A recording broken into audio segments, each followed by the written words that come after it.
Hackverse Anonymous. Welcome to this little Piggy, a show about Aaron M. Hoyt. I was going to say Aaron M. Holt. I was going to say Aaron M. Holt and his foibles, and then I went into Aaron M. Hoyt. We do have Tookie here today. Hi. Very rare that we get Tookie on the show, and no Carl. This should be a banger. Should be great. Tookie, no Carl, and of course Moody is joining us. Any graphs today, Moody? Nope, it's a graph-free Friday. Oh my God, this could be the best show ever. This could be great. And joining us later on the show, we are going to have Mersh finally making his first appearance, a second appearance, I'll say, because he did speak backstage one time on the show. I reached out to him in a DM this week. I was like, can we just put all this stupid stuff behind us and come make fun of Aaron? And he's like, yeah, I can probably do that. So can we ask him what that was all about when he popped on and then chatted on the situation? Sure. Yeah, absolutely. I know you will. Make it weird. I'm sure he's gonna just be like, I want to fucking deal with Melt. But you know, we mend fences over here. We're all about giving people second chances, sometimes 4 chances, and we try to make it work. What a busy week, man. What a busy week in Steel Toe. You start off the week thinking it's just the tire changing video, and that's what this Friday was going to be all about, and then everything changes. Yeah, I'm glad you brought that up. I'd like to open with that today, the tire changing video. And look, I've watched it. I think Tookie, you watched it on your show. So it's a 10-minute video. I don't want to rehash the whole thing, but it is worth having a look at because one of the funniest things about this video, and Moody, you know, you're an analytical guy. Will you concur that you think this dent in the wall perfectly matches the shape and height of the bumper? Now we got to remember this car is jacked up. So like when he lowers the car, it looks like he pulled into the garage. Like I wouldn't be surprised if there's another one on the other side, but he might have pulled in crooked. You know what I mean? So he has driven into his drywall. Is what's happened here. Yeah, I didn't think it was at first. I thought it was from his older car or something like that. But yeah, once you said the car is jacked up, it changes everything. And I didn't see the show. I haven't really watched any Steel Toe this week. I've just watched all the clips, and you know, thank God there's such a Clipperverse around this guy that you don't really have to keep up with him anymore. But and the numbers show it. Dear God, sometimes he's under 300 on YouTube on his morning show now. It's like it's pretty insane. But one of the things I noticed right off the bat with this garage, because he brags about cleaning this garage all the time, is like there's nothing in this garage. Yeah, it's so clean. He cleans it every weekend. We see. I told you, I wasn't lying. I cleaned it out. Here. You can literally like see the studs on the wall. Like there's nothing. He doesn't have anything in this garage. Yeah, he cleaned the drywall off the wall there. Like he's cleaning. It's just there's nothing in there. Yeah, I have never seen a garage like this except at an open home. Like now, it's not a. Yeah. Tookie made a good point. Like maybe he keeps all his tools in a shed or something, but that's not the way he talks, because he's always like, God, we had to clean the garage again. Like he's out there constantly tooling and doing projects. Yeah, I forgot all about his garage cleaning escapades, but he definitely at least said like 2 or 3 times in the last year, like, I got to clean the garage. Oh, I clean the garage, everybody. It's fantastic. I just love I'm going to be honest. If I drove into my wall like that, I probably wouldn't repair it either. It's just funny. It's just funny to notice. You know exactly what happened. I like the taped like power cord that he's put into the wall. It's taped. I think you know how like sometimes these power cords have like the little warning sticker on there about like no. I think that it's taut maybe, and he's put tape over it so that it's secured. I was giving the benefit of the doubt that it's something around the cord. Like there's a lot of things that like come out of the box and have like a warning thing. All right. You might be right, but it looks like there's writing on it. Yeah, I too believe that is a warning label. All right. Yeah, gotta give him that. I'm not sure. What is it connected to? Yeah, exactly. That's the question. And why is it pulled so taut? It's a karaoke machine somewhere. Oh, yes. Anyway, of course, there was a financial component to this. I guess he held this ransom. If I get, it was Rumble memberships, I believe he said. If I get so many Rumble memberships, I'll make a video of me changing a tire. And Tookie's disgusted by the jack. Disgusting. Holding up this large truck. It's like a bottle jack. Yeah, no, this is what came with. Yeah, no, I don't even know if it's that, because I think he has to turn it. Because when he first explains, like, oh, you got to get the jack out and turn it and spin it. This is the jack that comes with the car for when you're stuck on the road. It's the one where when it's so low, you can't even go all the way around. You have to like go half a turn. And Thank you for reminding us, Right God. This is a goal-oriented program. We do have a goal to reach. We have a monetary amount we need to hit, or else we cannot go on. This show depends on people like you, so make sure you get in that money, throw in that money, and we have the background to remind you this is all a grift and all about money. 100%. But yeah, if you own a vehicle and a garage, you should at least have a floor jack. Okay, not the air compressor. I get that. Kind of. I still think you should have that. But yeah, it's insane that he had to go into the back of his truck to get the stuff to jack up his truck and change his tire. At a very minimum, an impact wrench to like get the lug nuts off. He's sitting there torquing on that long lug wrench, the generic, GM lug wrench that came with his putting car. like sideways forces onto the vehicle as it's like suspended still. But I don't think you need a floor jack, Tookie. Like I don't have one. I never need to put my car up. Like jack you drive a real car or like a toy car? You're very tiny. I drive a hybrid sedan. So it's look like at you. Yeah, if anything, Moody needs something to lower his car so he can get in. Oh, you use gas, Moody? You're killing our planet? Wow. That makes me angry. You don't have a Tesla? Jesus. Man. What a loser. So I've shortened this video, this 11-minute video or whatever it is, down to 3 minutes. Yay. Just so we can get an idea. This is him setting up the car, as it were. To not put a new tire on, but to show us he could take a tire off and then put it back on. But then he didn't show us if he actually, tightened the lug nuts after he put it down. This tire's bald too. It's bald like, there's no tread left on this thing. He's like, I'm not changing the tire. It's a new tire. These are new tires. They're less than a year old. Here. Like, at least rotate them. All right. I told you that if you got up to, I can't even remember what the number was from this morning, but if you gifted enough subs on Rumble, you asked. Oh no. Dun, dun, dun. What just happened? I uploaded this to my own channel. It's private. Why? How did Moody just took it down. Moody. All right.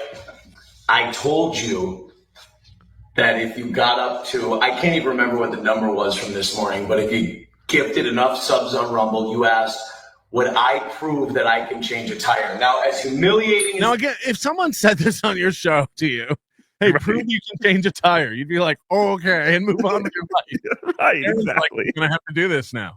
I'm going to have to do this. And I love how Aaron's maroon shirt matches the color of his face. This guy loves the worst colors: orange, brown, maroon. Everything in his life is... Except these sweatpants. He did decide to wear these light-colored sweatpants to sit down in his filthy garage and do this. And Moody pointed out when it's over, like the knees of these sweatpants are just covered in dirt and oil. Right. If you've ever handled a tire, it's a giant mess. Gloves. Right. There's no way to touch a tire without getting tire all over you. Never.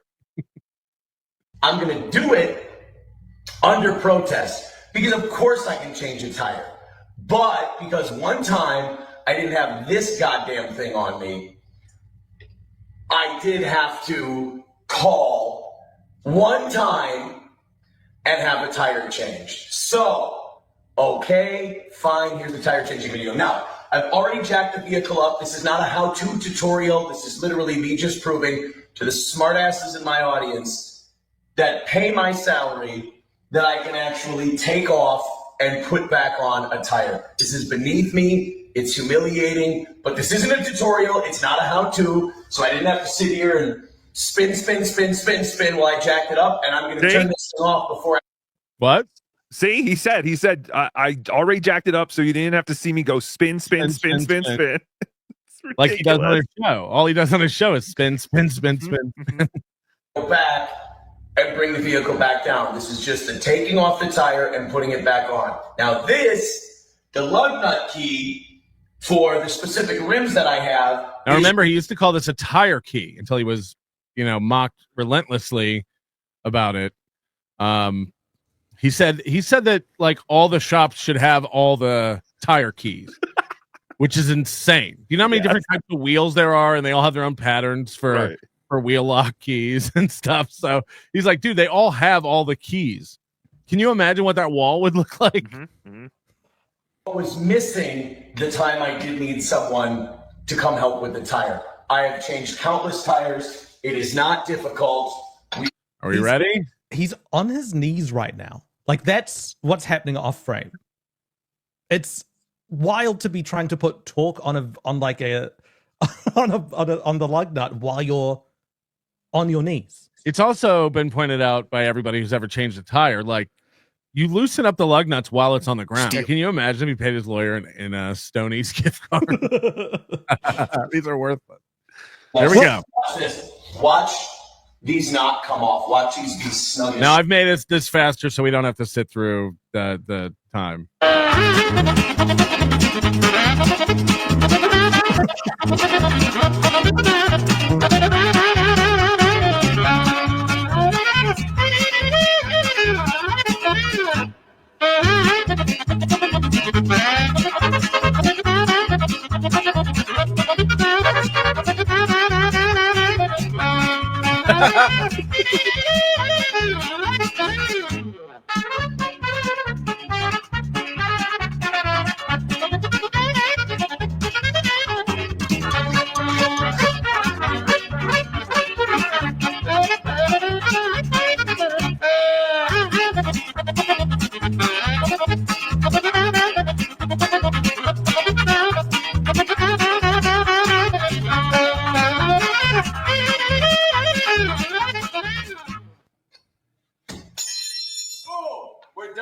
Now you're looking at these knees. Yeah, look at the knees down. He's ruined that pair of sweatpants. Now you can laundry strip them. Like, to get that grime out, like, it's so much. Yeah, I mean, anybody who's done any work in a garage, and he doesn't even have it like an epoxy floor garage. Like, this is concrete. This is just straight up cement slab. Thank you, guys. I even gave you a funny part with the fucking up the thing. Thank you. Evergreen statement at the end of every steel toe show. Gave you a funny part, fucking up the thing. It's funny that I mentioned laundry stripping. You Moody. Now you say you don't have any proof of this, but you've heard from a source. Yes, spy report. Some news. Spy report. Can you do it, Tookie? You got the sound effects? Spy report. All right. This is big if true. This is big if true. True. And I only want to mention it because he'll react and have to swat down this rumor. So right. So this is a source that there's been credible things that have come out from this person before, but there's no proof. Like, there's no solid proof that we've got yet. But the rumor is that SP and Aaron have broken up. They've split up and they are no longer together. That is that's what's going through the grapevine right now. No.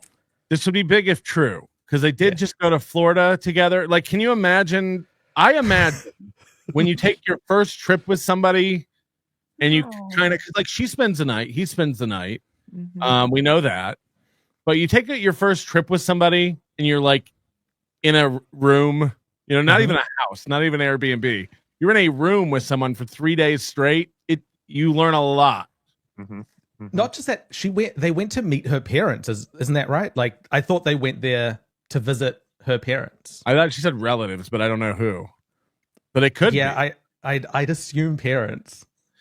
And do you think that Aaron's personality, that like he couldn't stop talking about enemies and the goal, and how would you explain to your parents, hey, that guy that I introduced you to a couple weeks ago is now up on all these other charges in his felony revenge porn case? Like, it's not a great look. Right. Oh, I mean, do you think she even told her parents about him the first time they dated? Or was it was probably just more right. Disgusting. Nick's already in her DMs. Oh, she was the perfect rebound girl. She's his heart song. Yes. He lost his fallen angel. Now his heart song. Oh, Aaron. Yes. April was the fallen angel. Kayla was a soulmate. And so he had to come up with a new term for SP. Like, yeah, okay, she's not a fallen angel, and she's not my soul. She's not my soulmate, but she's my heart song. It's like the Fast and Furious franchise when they break the pattern. I never watched it. Right. He lost all three of those things basically in the best year of his life. Crazy. I was talking to Moody about this recently. I was like, do you think he's going to get married to her? And we were both like, yes. Yeah. Because it's not, we're past a rebound now, right? They've been together for over a year. Yeah.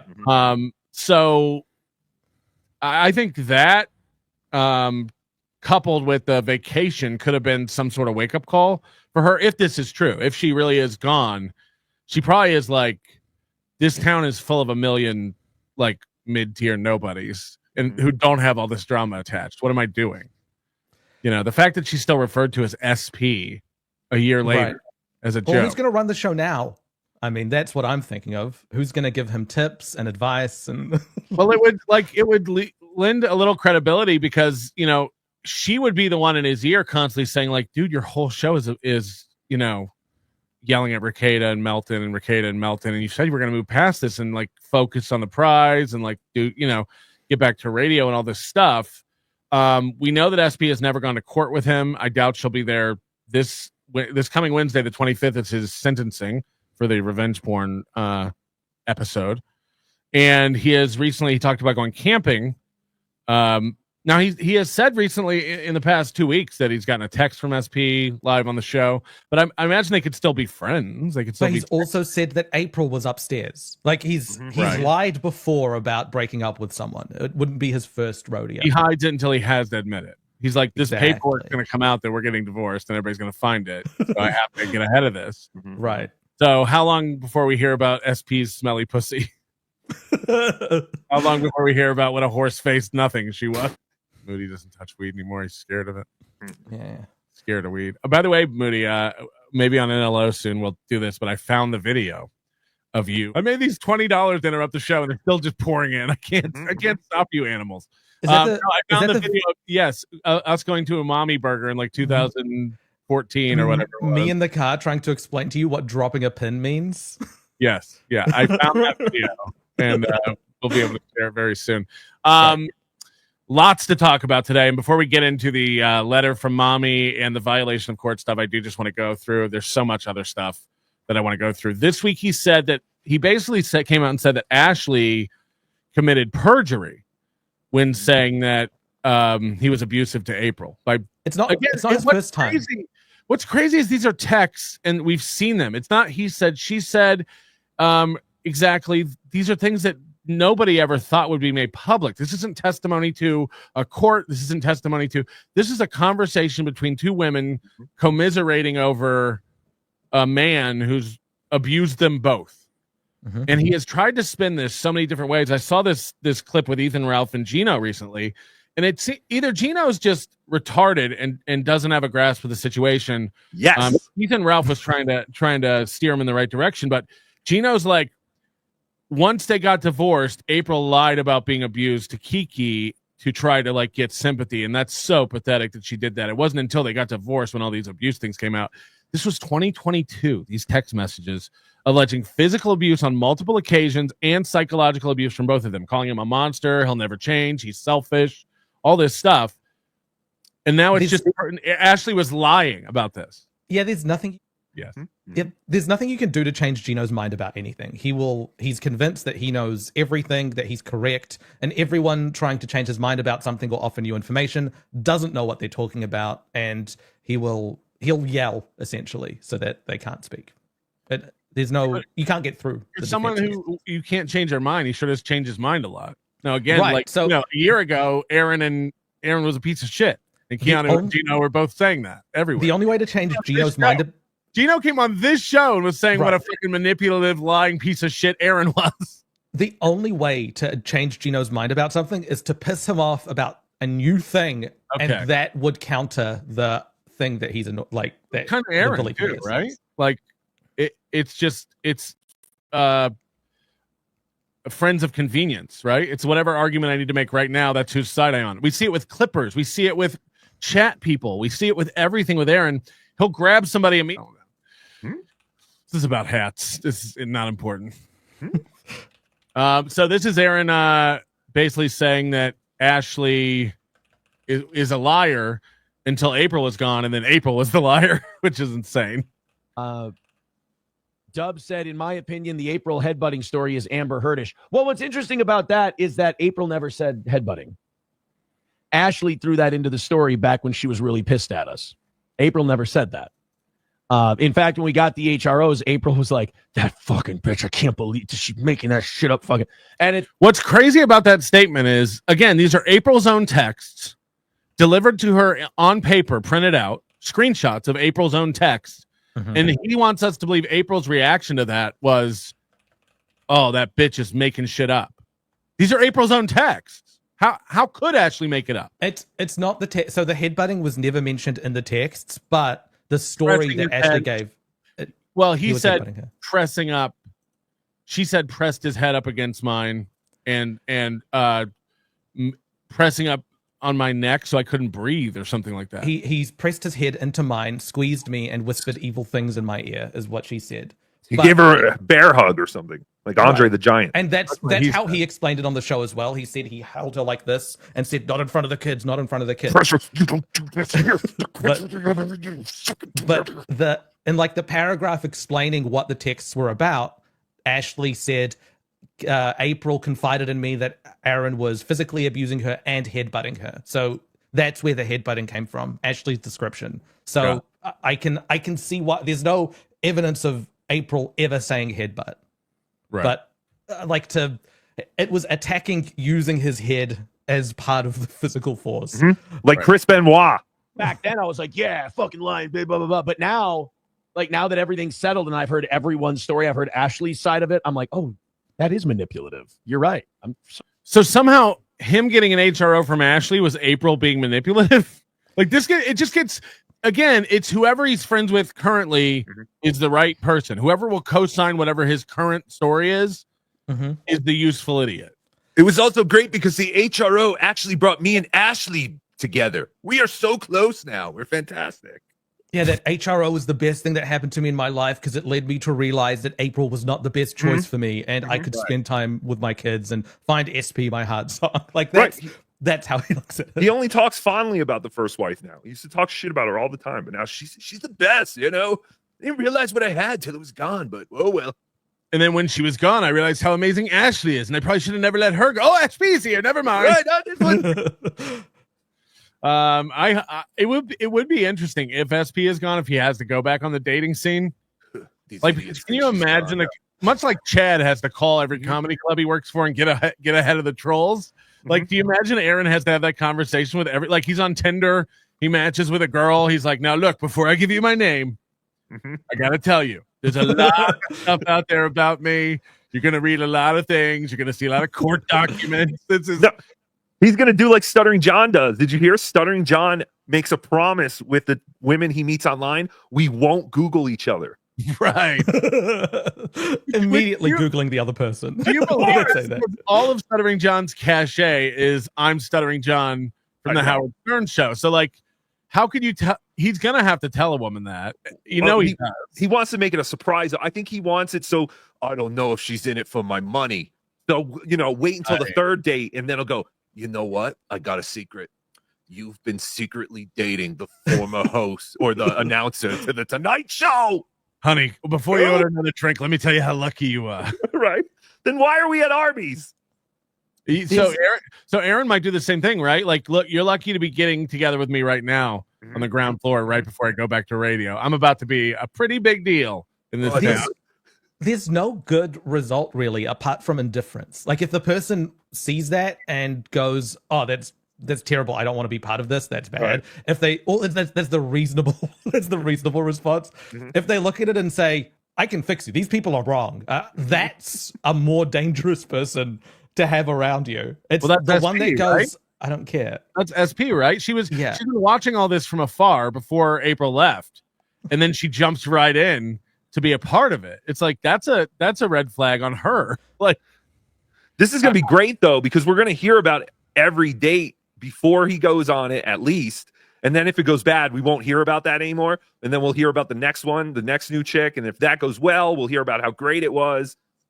Aaron's definitely the kind of guy who like hides her earrings. I mean, no, I bet he's the kind of guy who hides a chick's earrings or whatever so that she has to come back. She comes back. I think he's this sort of person that wants to date a fan. Like he'll want someone that looks up to him. He married one. Starstruck. Right. And SP as well falls into that category. He wants someone who loves him the same way that the audience does. I can see him on a date looking at people walking by like, oh, I think this person might recognize me. They might come. Oh, this is going to be so embarrassing. Going to the bathroom? No, they're just not. Oh, no, they're just getting napkins. He's walking up to people asking them if they want an autograph. They're like, I noticed you were looking at me like you recognized me. I could sign your napkin or your menu.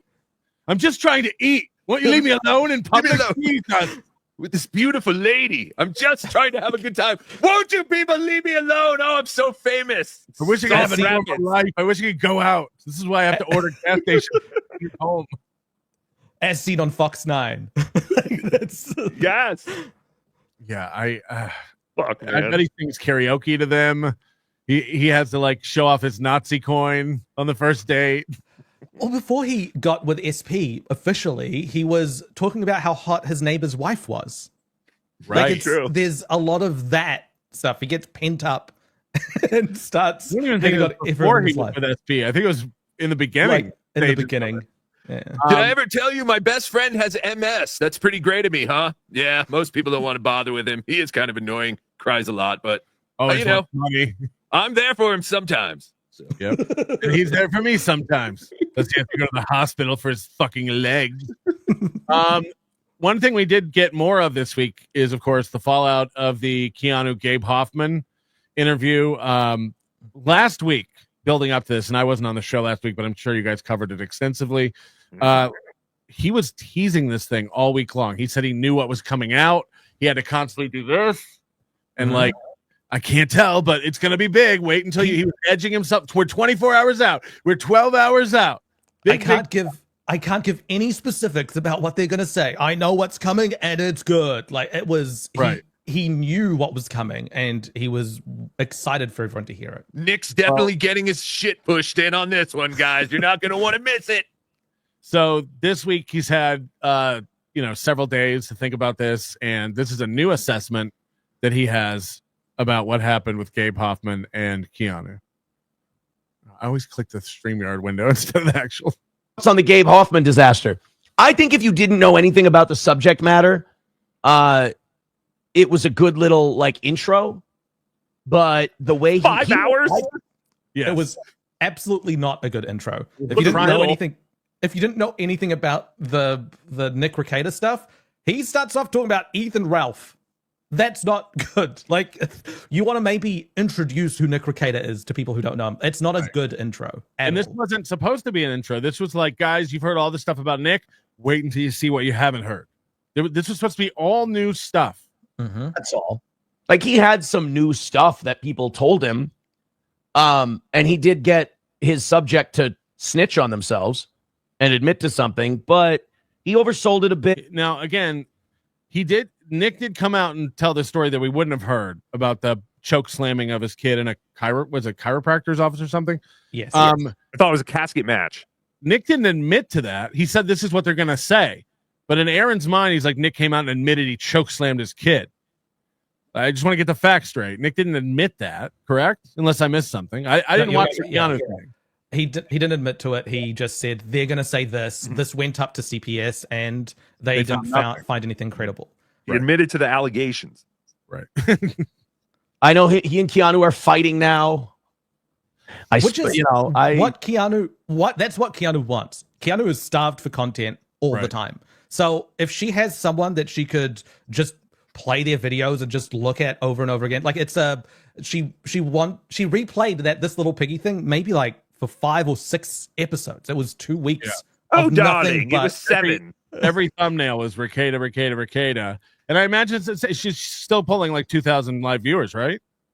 No, not at all. She's like Chad. She wants to get, if someone else could come on and talk, that would be great. Because I don't have anything. Let's call Sam Tripoli and see what he's up to. It's like, let's just get someone else on the show to talk because I don't have anything to talk about. It's that kind of a vibe, right? Yes. So what interesting content Keanu ends up making is when there's new drama or some new event has happened that involves her that gets a lot of eyeballs over there. But as far as retention and like keeping people entertained, she can't do that, and she'll hemorrhage those people out. And so it's a cycle that she has to enter into every time. These people petering out. Okay, what new thing can I drum up drama about? Well, this is an interesting take that Aaron has on probably why this was perceived as a big nothing burger. I leave for the weekend. I don't follow the news. I follow some sports, but like I'm totally immersed in whatever the hell my family and I are doing. But I did catch. He says he follows Go sports. on. He follows sports on one of the tabs on his phone, which we know that the other tabs are Twitter and Kiwi Farms. And he said before that he unplugged when he went on his vacation in Florida, but we saw nothing but like constant check-ins to Kiwi Farms while on vacation. And then He's we heard plugged in a week before the constantly. Gabe Hoffman thing that he was making breakfast for his kids and was on the phone with whoever Fair and Balanced is for an hour getting all the dirt. So it's like, you don't unplug. You don't unplug. Before bed, I'll get caught up on stuff or I'll be texting with Gino and Keanu and yeah, everybody's fighting.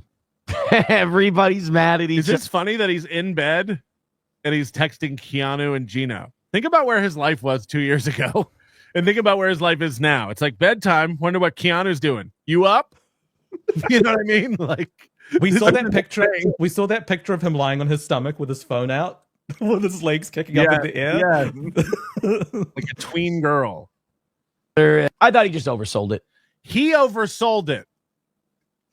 Gabe oversold it. Again, this guy did a week's worth of shows counting down, saying, wait until these bombs drop. This is going to be amazing. Gabe oversold it. Didn't he want them to do it on his show? Yeah, Yes. he wanted them to come on and like do a little drop of pre-cum. Aaron was making YouTube thumbnail faces as he talked about how exciting this is going to be. Yep. He named his show things like it's all about the how he names his shows little sarcastic things. Gabe's problem. He just oversold the thing. 09 Canyon says, why was he going off about Ralph and Mersh? Because he hates Ralph and Mersh. They all hate each other. Gabe hates those guys, and everybody gets on the internet and they got to cry and whine about the people they don't like. Listen to this. I don't get it. I don't understand. You don't see me crying and whining about the people I don't like.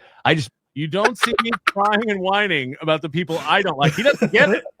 He doesn't get it. Why people just go on and on and on about people they don't like. He can't wrap his head around that. Why don't you just do a pro show? One of them because they're all way more retarded and less talented than I am. I don't understand the crying and the whinging and the whining about people. You don't leave Mersh and Ralph alone. I don't think they're going to change. Now in Mersh, don't forget, he's been going off on Mersh a lot about remember when Mersh said he was going to have to eat that felony? Mersh is just sad. He's a loser. He's fallen off. Same as Anthony Cumia, by the way. All this guy's heroes have turned on him, and now those heroes were never that big at all. They were never big anyway. It's fascinating dynamic he has with these people. They are who they are. Like them. Sorry, go ahead, Took. No, it's all right. Chris Hall, he's been very obsessed with these. He goes, you said he was a pro. I mean, the guy made a documentary that shook up Hollywood. But everyone else told me. That one. Holy shit. I don't know. And I guess he's kind of been a little sensitive to people criticizing the thing. And I don't get any of these guys. I don't get any of these online people. They feel like they have to respond to everything. You went and changed a tire because people said you couldn't. Mm-hmm. But they have to respond to everything. And you blocked 20 of my alt accounts every time I try to go into your YouTube channel and say something about you. I'm blocked, all 20 of them. There's something we missed covering on the show, just because it's such a small thing that none of us thought to double check. But I saw that this Red Scare. Do you remember him talking about this Red Scare podcast? That the Rekieta story got a mention on that. Do you have the screenshots of this? I don't. I don't have the screenshot. Sorry. Yeah, but explain what happened, because this is actually pretty funny. So Aaron said that this Red Scare podcast talked about him. This Red Scare podcast is behind a paywall and requires people to pay $6 to go and watch it. And there was one episode that referenced the toe in there. And so some of Aaron's trolls told him, oh yeah, there was a mention of you on this podcast. And I think it was Chad Boozmark or someone adjacent to there said it was you've been covered on this. I have it if you want. Is this a big podcast? It's size. I'm not sure. Big, I think bigger. Yeah. Okay, so they told him, dude, they were talking about you on this bigger pot. Hold on, let me get it up for you. That's what she said. Zoom. So this is Kiwi Farms? Yes. Okay. So it's at the bottom of this. Go to the next picture. This one's, yeah. Okay, hold on. Hold on. Aaron got tricked by one of his pay pigs last week into thinking he was discussed on Red Scare's most recent Patreon premium episode. However, confirmed by the description, the episode is not about Aaron at all. The toe math is not a reference to the moniker by Aaron's A-logs for his sketchy goal math, but in fact a reference to a Twitter user. Yeah, if you can, So on the next one, it's they just Yeah, I'm in the looking for- description of the show they said toe math, and then a bunch of trolls told Aaron like they're talking about you, and then Aaron, instead of just going like that's awesome, thanks for talking about me, Aaron had to come up with a lie. Aaron had to make up this lie that he purchased their Patreon, watched the episode, and then offered details about what he enjoyed about them talking about him. To be clear, they didn't talk about him at all. They didn't talk about him at all, and Aaron gets caught going and saying, like, really enjoyed the episode. You guys were pretty fair to me, but you could have talked about this or that. Like, yeah. there was nothing in the show about Aaron at all. This is all lies. He's so insane. He lies about the most inconsequential nonsense. Does it go down further? Or is that it? I'm trying to find the other. For some reason, it's only showing me the first picture. I have to get the other ones. Hold on. But just think about that. This means nothing. This is a nothing burger. There's no consequences. This isn't important. But Aaron got tricked into thinking another podcast talked about him, and then made up that he went and paid for it, watched it, and really enjoyed the segment that doesn't exist. There's nothing about Aaron in the show. And Aaron had to go tell them, hey, guys, the segment was awesome. Really enjoyed that. I loved how you said that. It's almost like these AI-written summaries that I get from sponsors sometimes. They're like, hey, Patrick, we really enjoy your show. We love the way you combine witty commentary on current events with it's just like you've read like some description of the podcast somewhere and paraphrased it back to me. Like, oh, I can tell you don't watch my show at all. I love how you and comedians get together every week and talk about what? It's like, that's not my show at all anymore. So, all right. yeah. I got them all now. No, I'm saying I got them all now. This is the next one. No, we already read this. Yeah, scroll down just a little bit. That's the new stuff. There was that. Okay, Yeah. so now you need the He next said, one. the thing that I found most offensive about the video is that there was a meth pipe on the bed and he's a father. So someone, numero uno Josh Denny fan, is like it's creating this lore around it being about Aaron. So if you go to the next one now. Show Aaron's comment. Yeah. Aaron could have figured out that he was being tricked if he spent $6 to listen to the episode about him and figure out how to listen for free. But instead, he went to one of the co-host replies to claim that he loved the show. Zoom in on that. So this is Aaron saying, I genuinely laughed. I thought this was good. A lot to be ashamed of in there for me, for sure. But you delivered it very well. Entertaining stuff. There was nothing about Aaron in there. This is all made up. He didn't go watch anything. He even, again, like, it's risky to even say this because you didn't watch it and you don't know what it's about. To even make this kind of a statement is like insane to do. Like, fuck. Who is this guy? What is he doing with his life? Like, Yeah, he named one of his shows about it. So the one on the 11th of June was called Greta Thunberg, Meth Pipes, and a Red Scare in reference to this podcast. I never checked back on, I never listened to that podcast because I'm like, oh yeah, someone else is covering Aaron. That is very plausible. And I assume that they're more interested in Rekieta than Aaron. Imagine having so little to talk about on your show that you get tricked into thinking somebody else is talking about you, pretend that you watched it, and then make it one of the top 3 stories you name your show after and put in the thumbnail. It's like you have nothing and you're a liar. That's just straight up. Just straight up. That's wild. That's wild. He's read numero uno Josh Denny fans troll quotes about what was in this non-existent segment, and he's based his understanding off of that. So when he presents news on his show, this is his background. This is his research. This is what he does. He hasn't gone to the source. So it's like, I don't fucking know what to say about Like, why do you have that as a segment on your show? Just be like, oh yeah, I heard I was mentioned on there. That's cool that other people are talking about it. Move on. That's how you know you're a fucking lolcow. Is like these guys, again, whoever they are, Citizen M tells him that I dressed up my dog. Lance News Network, Muttering J. These guys, the only people they fuck with are people dumb enough to buy their bullshit.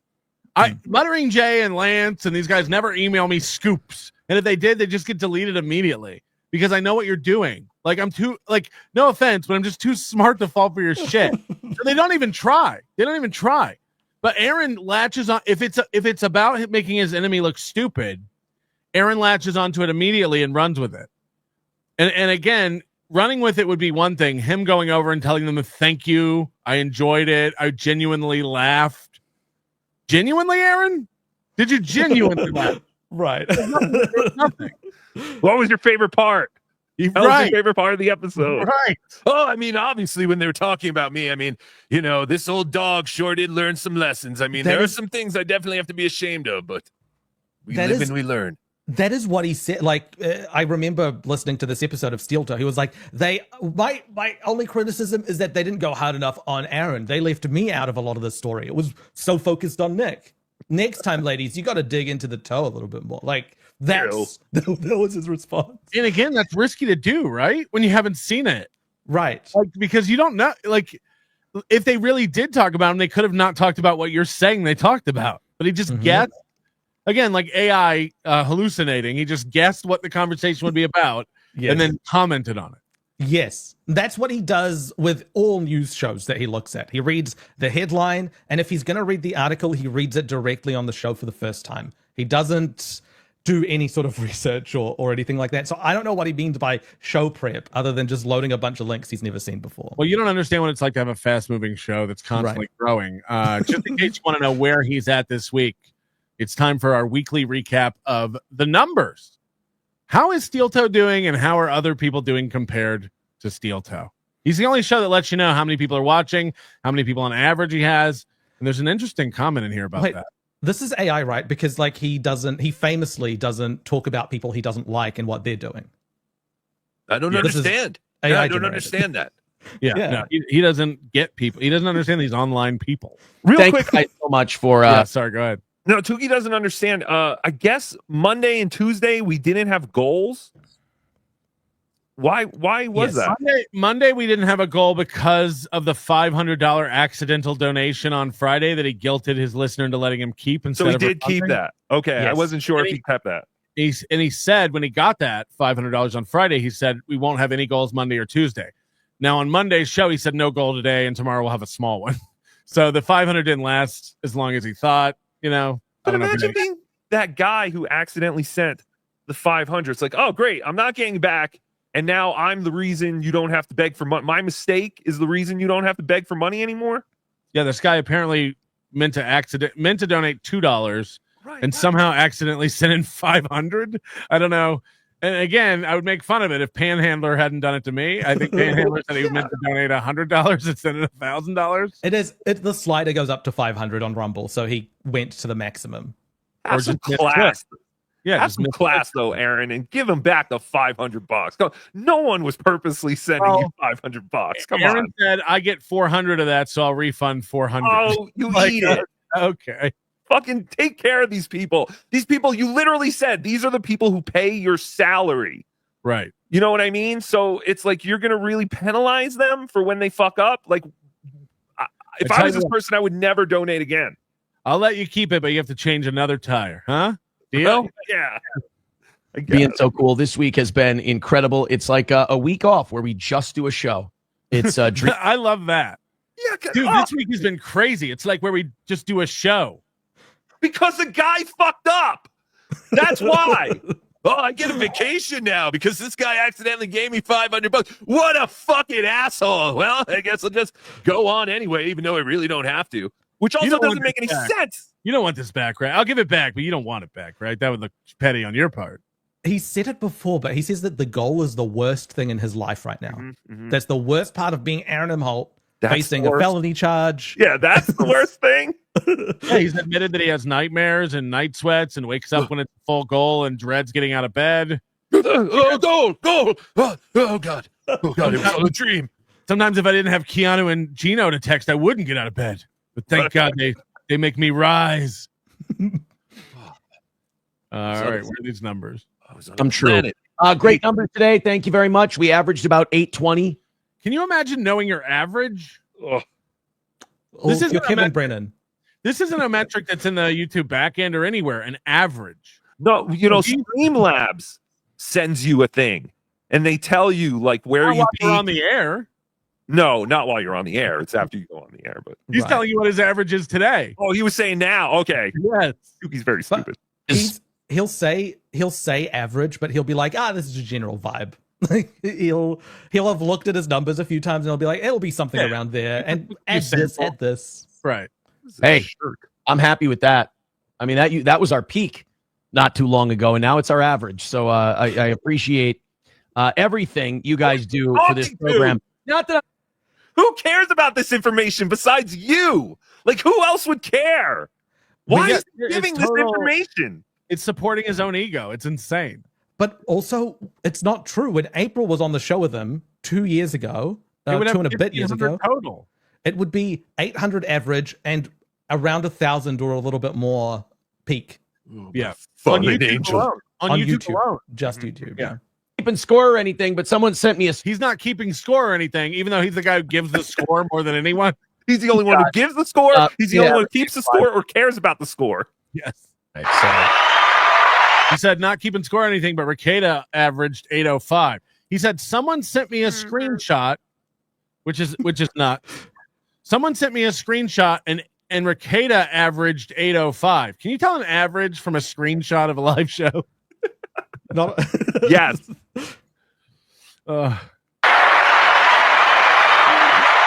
Stinker. Huh? I hate him. I hate his stupid facial expressions. Sorry. No, Tookie it's fine. talks every time I hit play. I know. I'm sorry. Yesterday we were at 900. Yes.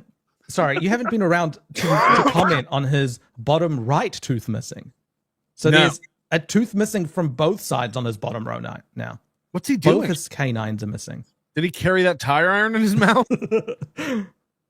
For our average. So thank you. Come again. My Lost Interest says finding that jack probably took an hour, but we'll never know. It wasn't included on the video. I know exactly where my jack and all that stuff is. Yeah, the trunk I of your know car. exactly Yes. where the jack and all Don't worry, he's going to tell you, Tookie. stuff is. It's you go to the back, you move your golf clubs, and on the left there's a compartment. You take that out, Yes, and that's exactly. where it is.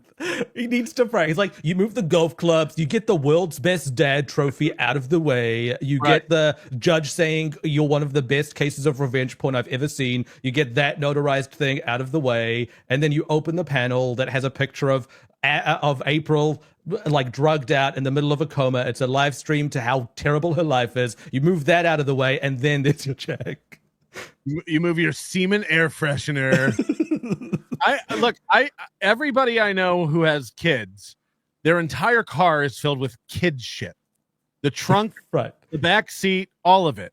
Even if you were a golfer, you wouldn't keep your golf clubs stored in there, especially a guy who's with his kids so much as Aaron. I imagine his whole car has nothing to do with his children in there. Yeah. People with all Aaron stuff. People with kids, their cars smell like baby wipes and like little miscellaneous food items on the Cheerios ground. and French fries and exactly, Tookie. You know what we're talking about. The car is spotless. I make my sister take all her crap out of the car. I'm not one of those people. You probably take a different car. You probably don't let the kids even in the Tesla. That's true. That's true. That's true. Yes, the other car's a To disaster. prove myself to you people anymore. I proved you wrong again. And quite frankly, I'm tired of proving you wrong. I'm tired of you still thinking that you're going to get me. It's not going to work. I prove you wrong every time. And you know something else? I'm tired of being humble about it. One thing I realized, I've been far too humble for far too long. I'm the baddest motherfucker out here. You had the weight of 70 nations trying to bury the toe. What? He's calling you fat. 70. Oh, okay. Slapped all of them. Now they all just sit there, kvetch and whine and complain about every little tiny thing I do, like wash women who just can't help themselves. And I got to say, it brings me great joy. Now there's some guy who's so broken by Keanu and I, he's trying to do the Opie thing. And this is really sad. There's a guy who's like writing to me constantly. He's written to me like 6 times. And he thinks like by the 7th time, it'll be true. He goes, Keanu says you don't pay your child support. I'm like, what? Keanu says you don't pay your child support. I'm like, all Let's right. see if we can get him to film a video of him going out to his garage and paying his child support. Whatever you say, that's fine. First of all, it's nonsense. Second of all, how the would Keanu know? And Keanu, Right. We all know this, Aaron. Why are you doing this segment? This is insane. Like, to feel the need to bring this to your program and defend it. Tookie, you do a show. You do a popular show. Sorry, Moody. But how many stupid emails do you get every day that you just delete and don't mention? All the time, right? Endless. The amount of idiots who listen to my show and feel that I want to talk to them is endless. Some of them are like haters who like accuse you of things, or like, I just delete it and move on with my life. It's like, okay, you know all about me. Moving on. Like, I don't have a popular show, and I get those emails because I'm on this show. Like, it's like I get them. I don't want to leave you out. All right, we get it. You're famous, Moody. Get it. I get emails too. I get emails too, guys. Yes. told me, she goes, Jesus, I'm making a lot. On average, how many emails do you get? Like, what are you averaging for email? Well, my peak emails. A lot of people are really angry at me and they're saying wild. Like, she even told me, she's like, do you have this guy saying that, like, you don't pay your child support? So I'm like, yeah. She's like, what a weirdo. Like, you know how retarded you have to be to actually buy that? Do you know how retarded you have to be to come on a show and say, I even talked to Keanu and she was like, do you get emails saying you don't pay child support? And I was like, yeah. And she's like, yeah, that's dumb. And I was like, yeah, that's dumb. Great conversation to bring to your program. We got that guy spinning around and he's losing his mind. I like people like that. I make them little pet projects before the show. He's getting what he wants. This is what this guy wants. Right. Right. Aaron still doesn't understand. It's all about the reaction. Right. It's all about everyone taking over your show. Everyone's just taking over your show. You don't have a show anymore, dog. Then I spin them around and turn them loose. I'm a puppet master over here. Let's go to McBuster. He says, meanwhile, Emily D. Baker is averaging over 60,000 live covering the same trial. Yeah, that's the funny part about this whole corner of the internet is like all these guys are like, I'm better than this guy. I'm bigger than this guy. I'm better. Now, I'm the best of all of them. But they all kind of vie for second place, right? He can't even, to make a point, he can't even get out of his own way. He's like, the sad thing about all these guys is they all think they're the best. Now, I'm the best. But right. Holy shit, dog. Listen to yourself. Right, because he realizes as he's saying that, oh shit, I've said all that kind of shit. But I'm the best, of course. Right. Of course the best is going to say they're the best. They're the best. Right. And while they're doing that, I sit there and I always remind them, I'm like, guys, you know none of us are shit, right? Like, we're all garbage. Is he the one that reminds us of that? Or is he the one who tells us the whole internet is talking about him? He's box office. He's the biggest news story in Minnesota. The whole internet is on my side. The whole internet. He's the one who says that. But now you guys realize, like, the internet doesn't even know about us, right? It's like, well, which is it? Like, we all suck. Like, I'm better than all of you, but even I'm a nobody and I'm garbage. So you guys fighting over who's the next rung of garbage, you're even stinky or garbage. Let's, do your show, have a good time. Don't take life so seriously. Is that what you're doing? Just do your show, man. Don't worry about all the drama.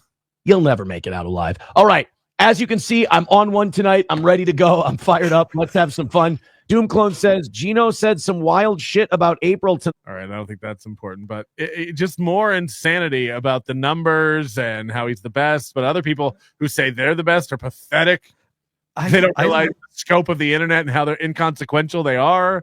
I love that he talks about, like, you shouldn't take the show so seriously. You should just have a good time. And this guy is in legal trouble because of stuff he said on his show. There's no one that has a greater convergence of real life carrying over. Yeah. Like we really don't know what Moody's up to in his personal life. You don't know what I'm doing in my personal life unless I come tell you about it. Like, this guy, it's almost like he can do nothing off the show that doesn't make it onto the show.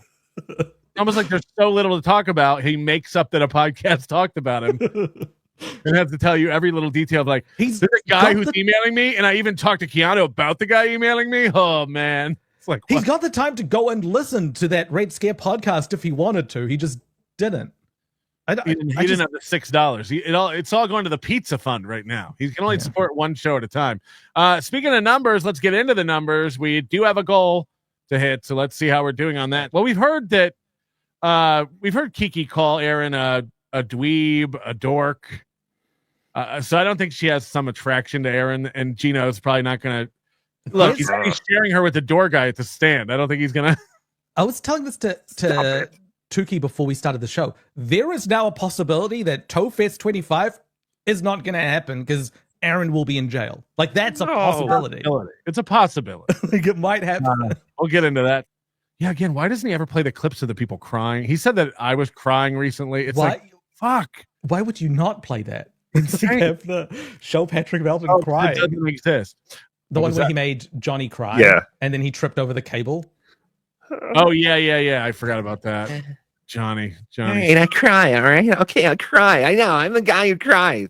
You guys don't fucking know. It's a lot of super tips to get through. This is an interesting point I want to get into when we do get into the conditions violation stuff. If the conditions violation stuff gets sent to Safe Sport, what happens? Could this further the suspension? Could there be? I think. Well, we'll get into it later. We'll get into that later. Maybe that's what happened. The dress rehearsal. He just fucked up his garage. It will be interesting if they are split up, because it will only be a matter of time before he tells us why he did it and she was no good and it wasn't a good fit. I always stay with people for a year when I don't enjoy them and they're the worst. Yeah. It's great developmental stuff for your kids when you keep introducing long-term partners into their lives that 100%. Then end up leaving. So good. What if we get the old gang back together and he gets back with April to host one more special Steel Toe? Start introducing them as here's annual mommy. Maybe he kicked her to the curb because she never was glazed enough for him. Now there's a poop knife made out of hardened poop. I don't know. I don't want to know. Talking about the pink box Dubai chocolate donut. I don't think Aaron can afford the gas to get to Vegas, so I'm not really worried about him driving. I do have words. By the way, I enjoyed you and the potato and Jake Hudson on MLC recently, Tookie. That was fantastic. It was a lot of fun. It's always a lot of fun to fuck with Jake. Can you give us a little Jake talking about Steel Toe? Hey, Patrick, did you hear that Steel Toe might be going to jail? Come on, Jake. Come on, Jake. You're doing good. Can I ever tell you that I once had Opie on my show? Patrick, Patrick, when are you gonna have me on your show? I told him to stop. I told him he was harassing me and to stop emailing me. And I wasn't harassing you. I just wanted you to do my show. Jake Hudson emails me nonstop. He emails all of us nonstop. You're not special. Yeah, I know. No, I'm just saying. I talked to Kiki about it and she couldn't believe it either. It was crazy. Here's Aaron later in the week. Of course, he said it was like a perfect week. They didn't have to do the goal, just doing a show. It was a perfect week because someone fucked up. Starts getting a little tenuous, I think, later in the week. All right, guys, we got about 40 minutes left in the show. We're $85 away from today's goal. Just a couple bucks at a time, please. Let's start getting to a spot where we can maybe knock this thing out and have a perfect day. This is embarrassing. Let's not knock it out. Let's get to a spot where we can. Yeah. Makes sense? And then it will be a gimme. The goal will be a gimme at that point. This gimme mentality. Tap it in. Just tap it in. I know what you guys are doing. You guys are making old Steel Toe sweat it out until the last 10 minutes. I get it. You scoundrels, you got this, old man. I was a little, worried there for a second. It's insane. Like, what is he looking at? He's just staring at the chat, like waiting for a donation, himself. Right?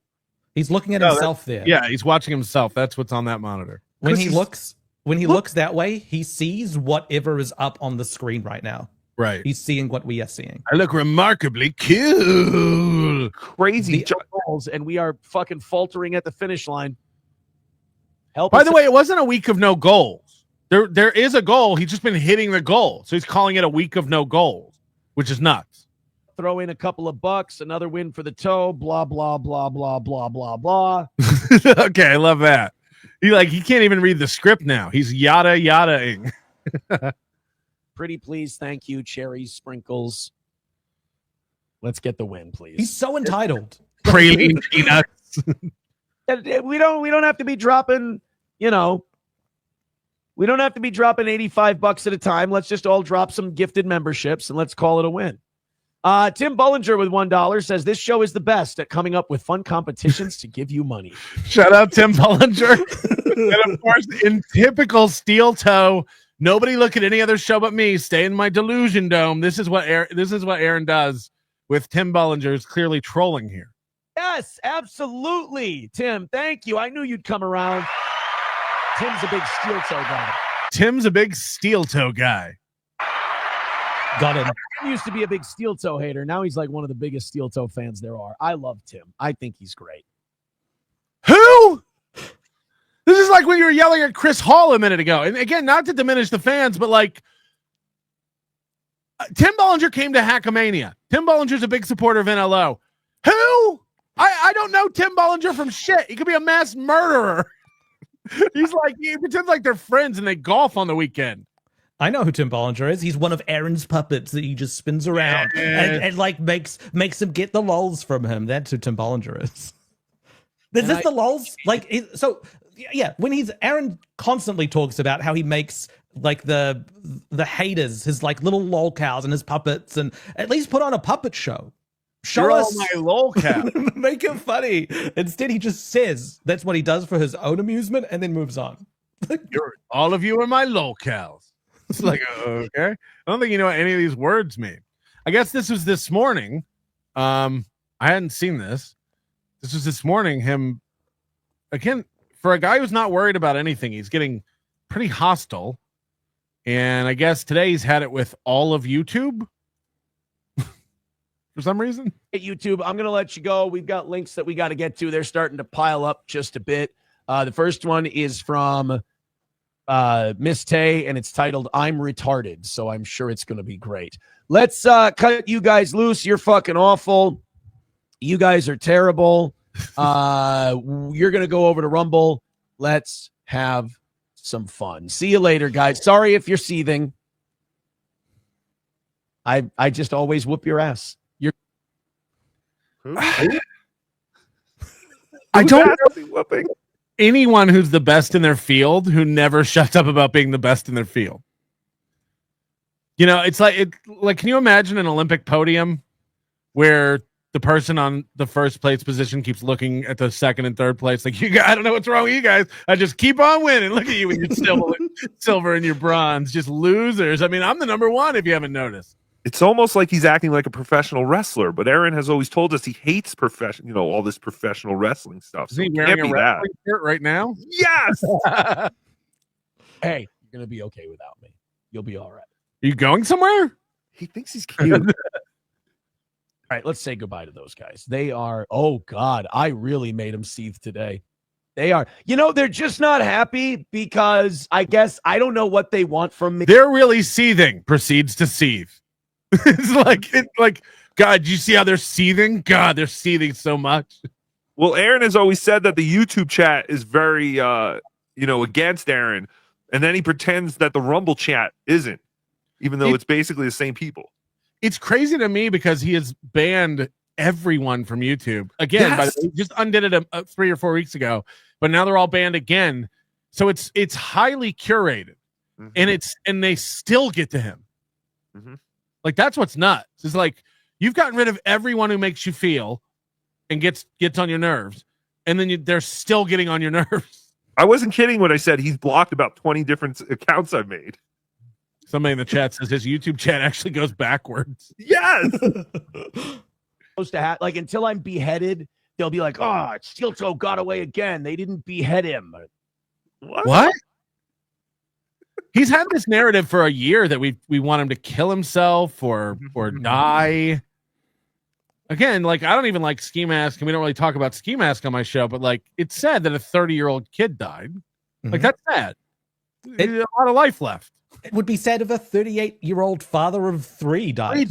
Absolutely. No, it wouldn't. Look, it might end up being a net positive for those children in the long run.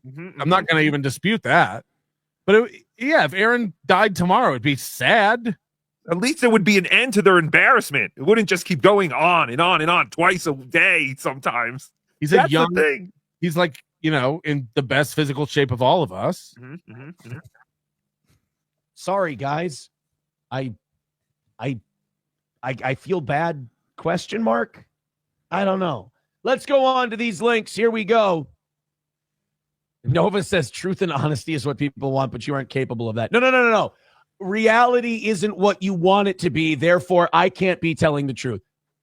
I mean, I've nailed everything. I've been right about everything. That makes some people unhappy. Is anyone right about everything? No.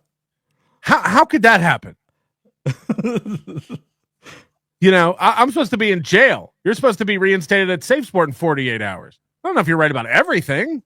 Some stuff you're not right about, right? We don't get everything right over here. No, he was right about the reinstatement. It's just the time he was a little bit confused about. So he could still be right. It's just you got to wait. Oh. That's he like flexes the meaning of like what being right means. Right. Yes. What to tell. I gotta say, if you look at a comedy show for truth, justice, and the American way, and you look at a guy who smirks at you and goes, all right. If you're looking at that guy and going, that's the problem with honesty, you might be interneting too much. Just a little. I'm not trying to tell you how to live. Lord knows you guys get worked up easily. Maybe we spend too much time on the internet. You ever think about that? He tells people how to live their lives constantly. Remember, we debased the Lord in his own house. That sort of stuff. He was reading out Bible verses for a while. And it's just, tell me when I'm telling lies is one of his catchphrases. And now he's saying, you shouldn't be trusting me. Guys, just because you want me to be telling lies doesn't mean I'm telling lies. You should look up the definition of lies and right. You don't really understand the nuance of what a lie is. All right, one more thing before we get into the letter from mommy and this sentencing that's coming up and the new allegations of violations. This is kind of a flashback. We all remember the time Aaron was sitting at his desk rolling a Sharpie under his toes. And then he looked down and he found out it wasn't a Sharpie at all. It was Gordy's shit. It was a log of Gordy's shit. And he's going to tell that story again right now. We get some details about Gordy's shits and how that works. You're staring at me. You a good boy? You want to go outside? That's right. Let me see me getting gang fucked in the mouth. What the? That's right. Let me see me. What? I did not. What the fuck I happened? didn't even have that clip. I didn't touch a thing. I don't know how that happened. Now, this is the same face he made when he was like, I can't tell the secrets about the Gabe Hoffman. I don't know a man who does this more than him. Women do this a lot. Yeah. I don't know a man who has to cover their mouth. Right. Unless you're on like the promotional poster for a comedy show in 2008. Right. Old tape face. It's like he's eating a Cobb salad and he's just covering his face. He doesn't want to see you chew. Hey, Cardiff's kids. That scared the shit out of me. For a shoot, that scared me to death. The link must have refreshed or something because I wasn't even on that tab. It's like the Kiwi Farms tab. Just auto refresh all the time. It's like I was hardly even jerking off to that last night, right before I went to bed. By the way, not to revisit that graph about his activity on Kiwi Farms, but if it refreshes all the time, even when he's not on it, how come it doesn't do it while he's on the show? Or sleeping. Right. Those are the only hours it doesn't auto refresh. Got it. That scared me. No, Corn Diff. Gordy is not going to go shit on my golf clubs. Thank you very much. Why bring his instincts of like what chats to say out loud are insane. Because he thinks the fact that he golfs is impressive. We're gonna find out. Like there's gonna be a golf tournament in about a month. But he even said the other day he doesn't even have anyone to golf with. He goes by himself and he gets matched up with like old guys. And he's like, oh, that figures. This is perfect for the toe. I'm an old man in this young body. The only people who golf in the middle of the day are self-made men, older, wealthier men and guys such as myself who have figured it out at a young age. Oh man, get some golf in after working for yourself for 4 hours, Oh, this is what life's all about. I have a morning show where I talk about golfing sometimes. You should listen to it sometime. Right. Here's my card. Can I write this off my taxes because I talked to you about it? Do you think he has business cards and it has April's name as general manager and it's scratched out and he wrote himself? Look, I've run out of business cards, but here's a picture from when we had the billboard. You know, the one down on that road over there. We had a billboard, and it had my show on it. Here's a giant sticker for your golf bag. That's what I was gonna say. So says, you say that when he does shit on the floor, then you voluntarily telling us how you play with it with your toe. That was one time I thought it was a pen. Okay. When someone says, dude, you play with your dog shit with your toe, you don't go, dude, that was one time. I don't know if that's the flex to go with. I thought it was a marker. It was shit. Blech. Don't remind me of that. Corn Dip says, I thought he had super tips for a second. Right? They're saying, good job, Gordy. No, Gordy didn't do that. Sam Show says, I thought it was a pen. I did think it was a pen. Papa Shop says a squishy pen. No, so I thought it was. Okay, I've been wondering this all week. He cycles through Sharpies a lot because he chews on them and breaks them and stuff because of his, it's like his part of his like fiddling and stemming. What is he doing with this yellow Sharpie? Is he, because we know he uses it to keep track of who donates what and everything, but has he got a white sheet of paper and he's writing on it with a yellow Sharpie? I'd assume so. Can it still highlight things, baby? Like, can you still see things if you use it? He uses it to write down donations that come in. Yeah, the only thing worse would be if it was a yellow legal pad that he was writing on. Right. Like, that'd be the hardest thing to read ever. It's secret. It's secret information. You have to hold it up to the sun to read it. A marker like this, I was rolling it with my toe. I was rolling it back and forth, and it felt like a Sharpie. And then all of a sudden, like I felt it was a smoothie. It pushed, like I felt it give, and a Sharpie doesn't give. And I looked down, I'm like, oh, it's a fucking turd. Brownie. Oh my God. So he came down while I was on the show and he shit right at my feet. It wasn't hardened Papa Shop. It was a normal. He hates you. Oh God. He hates you like Tookie hates you. Dogs aren't supposed to do that. Yeah, I've never had my dog come up to me and shit at my feet ever. The handful of times my dog has shit in the house when she was sick. Yeah. She goes to a part of the house nobody uses. She's smart enough to know, like, we don't shit where we eat. Like, so she like is ashamed of it and like goes into a corner of like a room no one ever goes in.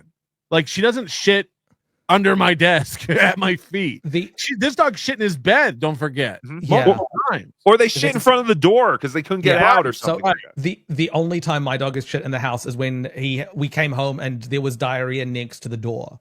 Right. So he was like wanting to go out, but it was an emergency, and it like you feel terrible for the dog, but it's never happened since. And he's like when you have to shit in your car. You wait till you get in your garage.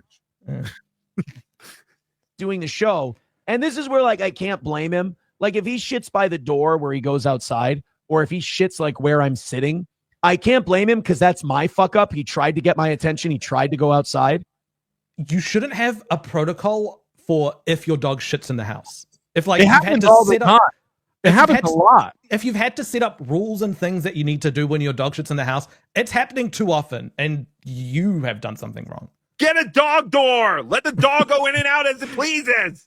Jesus Christ. Why are you going to tell this guy how to live? I fucked it up. And now he's just laying there like a good boy. Or if your dog is doing this continuously and you know, like, I've got to do a show and he might have to go because he hasn't gone today, put down a puppy pad by the door. Like, there are other solutions. Go outside.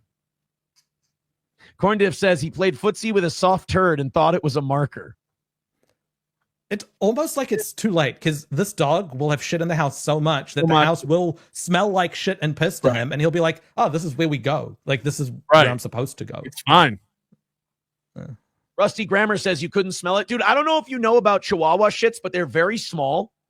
And yeah, they really don't smell. They come out firm. Is there any shit that doesn't smell? They smell. Tookie has a Chihuahua. They smell. Smells. It smells bad. You know if your dog is shit somewhere. Like, even outside, you can smell it. Yeah. They're kind of hard turds. You just said it gave when you pressed your toe into it. There's shit underneath your toenail. Let's be honest. Very long, obviously, because they're small. They don't stink. They really don't. It makes them a bitch to clean up, like in the summer when you want to clean them out of your yard. So this is another funny thing because we've heard that he doesn't clean up the dog shits in the winter. And then when all the snow melts, he has to go out and pick up thousands of frozen dog shits. I'm seething. You know how in the summer when you pick up after your dog, it's like, what if you pick up after your dog all the time? Just pick up after your dog. Yes.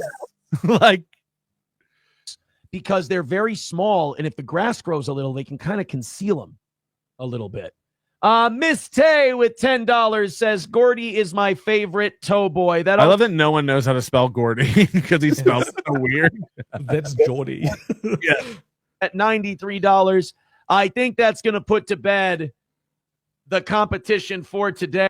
The competition for today. Now, we've heard he always does some weird little like mini grift contest. I've never heard this one. Listen to this. Listen to this competition that he tried to get money going for. It's going to be a YouTube victory for Corn Pop and company. Let me just give the Venmo and PayPal one more what for to make sure. Yeah. It's going to be a victory for the YouTube crowd. So he's trying to play YouTube off PayPal and Venmo. And I'm trying to figure out how that incentivizes an individual giver to the show. They have to sit back and go like, well, who do I want to win? Venmo or PayPal? How should I give? Yeah. What's the contest? It's very clever because rather than should I give, it's where should I give? So Right. he shifted the goal. Right. It's getting pathetic and desperate. 93 and Rumble is at 82. Or I'm sorry, PayPal is at 82. Rumble's at 55. Thank you, guys. So now he's not only tracking what each and every person gives throughout the week. He has a total for everyone. He's tracking where it comes in, and that's a separate score that he's keeping. I don't know anybody who keeps score more and doesn't know who's winning less. But who cares? I always thought Chihuahuas shit pellets like rabbits. No. They got like little turds. Chad Buzamok says Aaron knows a lot about shit. Explains the show. Look, on days where, on a week where we've hit every goal we've had, I'm happy to get the business. Isn't this a big change? It's a week where we've hit every goal we've had. I thought you stacked those. Remember when it was guys were in week 7 of perfect weeks? There was streaks, and then there was also the quads and the quints. So he's looked both behind and in front as far as how much he's hitting the goal. And now it's what he did it with Johnny this week too. On Monday, I didn't pull the clip, but he said to Johnny's like, "Dude, so our goal is so small tomorrow." And Johnny was like, "I like it when like we come in and there's no goal or we knock it out right at the beginning." And he goes, "Yeah, we're like we could get one ahead." He comes up with this idea every 3 months. He's like, "What if we knocked out tomorrow's goal today, and then tomorrow we knock out we'll never have to do goals." It's like, dude, I can't. It's Groundhog Day with this dude. He comes up with this idea all the time. It never works. He dreams of that. He thinks it's going to be like this perpetual motion machine. Once he can just get ahead of one goal and then 2 goals, and it's going to be like the dam has broken. Well, Siphoning. He thinks he's like if we can just get it flowing. We just got to get it going. Come on, guys. Suck it in. Suck harder. Thank you very much. No Mersh yet. Hopefully Mersh will be here very soon. Let's knock these out before we move on to the letter from mommy. I'd be surprised if we hear one day he's like, Slampy's fucked up by leaving this relationship. I was about to get her this really cool fridge. Did you end up calling Hulk Hogan's beat shack? Yeah, they didn't answer. I've called several times. They don't answer. All right. So I don't know. I'm not out here for the love of the game. I'm here to get my scorecard below 90. That's the reason. If you're not keeping score, it's insane to do. Like, again, every goal he has is hollow. He'll tell himself he's better and he's doing better than every show, money-wise, numbers-wise, but he knows it's not true. It's like Donkey Lips' fake YouTube plaque. It's like all this stuff takes away from real accomplishments. You know it's not real. What are we doing? What's the point? Everyone knows it's not real, and you know it's not real. So who are you placating by ordering a fake YouTube plaque for your? Like, it doesn't make sense. If you asked Aaron what the purpose of his dog was, he'd be like, "Well, April wanted it," and I said no. Hurt her. I guess that's true. Ladies and gentlemen, he's here. It's finally happening. Mersh is joining the program. Fellas, I'm very sorry. Yeah, we had a movie review we did for ROTC today, and apparently it was Boat Trip, and I was told it was 90 minutes long, but apparently we did the fucking Criterion collection. It's fine. We did You're the right. Zack Snyder cut of fucking Boat Trip, apparently. My bad. You're right on time. We're about to get into Aaron's letter from his mom, and then the conditions violations. So All right. Well, I apologize. I'm on a mobile hotspot because apparently it's a nightmare here in my town today, and I have no internet. So let's do it, though. I love making fun of Aaron. All right, sounds good. This is Aaron talking about the letters that he's getting. You know, his sentencing is it's Wednesday. He's got to go before the court, answer for these revenge porn bullshit charges. Did you get your letter in, Mersh? Aaron has said you guys are buddies before. Did you write a letter? It's my understanding that the only people who confirmed to have sent in letters are Keanu, Gino, and his mommy. Well, it's interesting you say that because the letters become public in the record, and the only one that's come out is the one from his mom. Ouch. There's no other. He said there's so many, but he can only mention letters from two people, Gino and Keanu. But though we have not seen those letters, and there's something even more nefarious here. He says something about he sent all the letters to his lawyer and the lawyer lost them and needed him to resend them. Like, that's a good lawyer. That's a good lawyer. He thought it was going to be like Miracle on 34th Street with all these bags of letters showing up to the court. Yeah, that's what I was going to say. Like all the letters to Santa Claus. They're just going to dump them out in the courtroom. Meanwhile, it's just his lawyer handing the judge one letter from his mommy.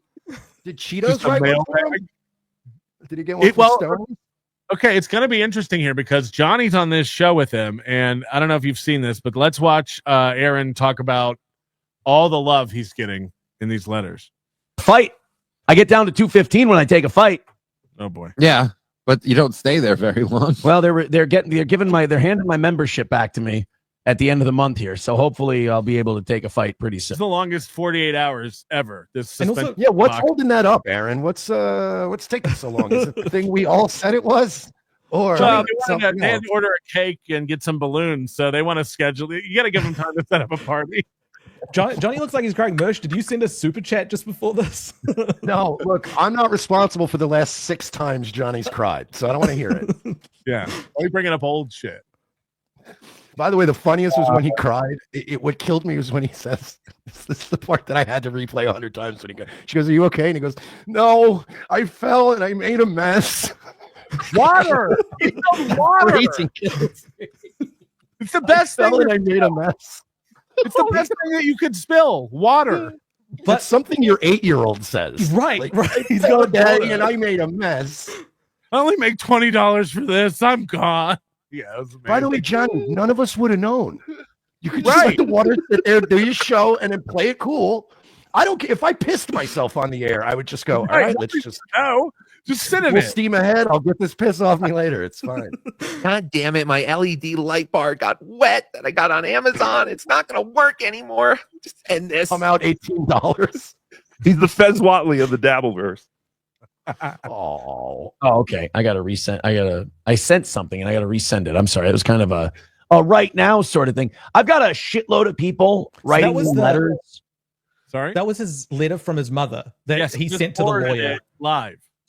Because you can see the timestamp on the letter from the lawyer. It showed it was during this bit on the show. Yeah. So in the middle of the show, he's forwarding letters of character. What do you even call it? Character. What Character references. Yeah. Characterization letter. I don't know. For the sentencing thing coming up. Mm-hmm. And my attorney's having there's a lot of volume. And he's like, "Look, can you resend me this? Can you resend me that?" Who's this lawyer that doesn't have a folder or some sort of system to keep track of stuff per case? Can you resend that? I lost all the stuff you sent me. First of all, it shows you what a priority Aaron is on this guy's docket. Like, he's not keeping up with the stuff.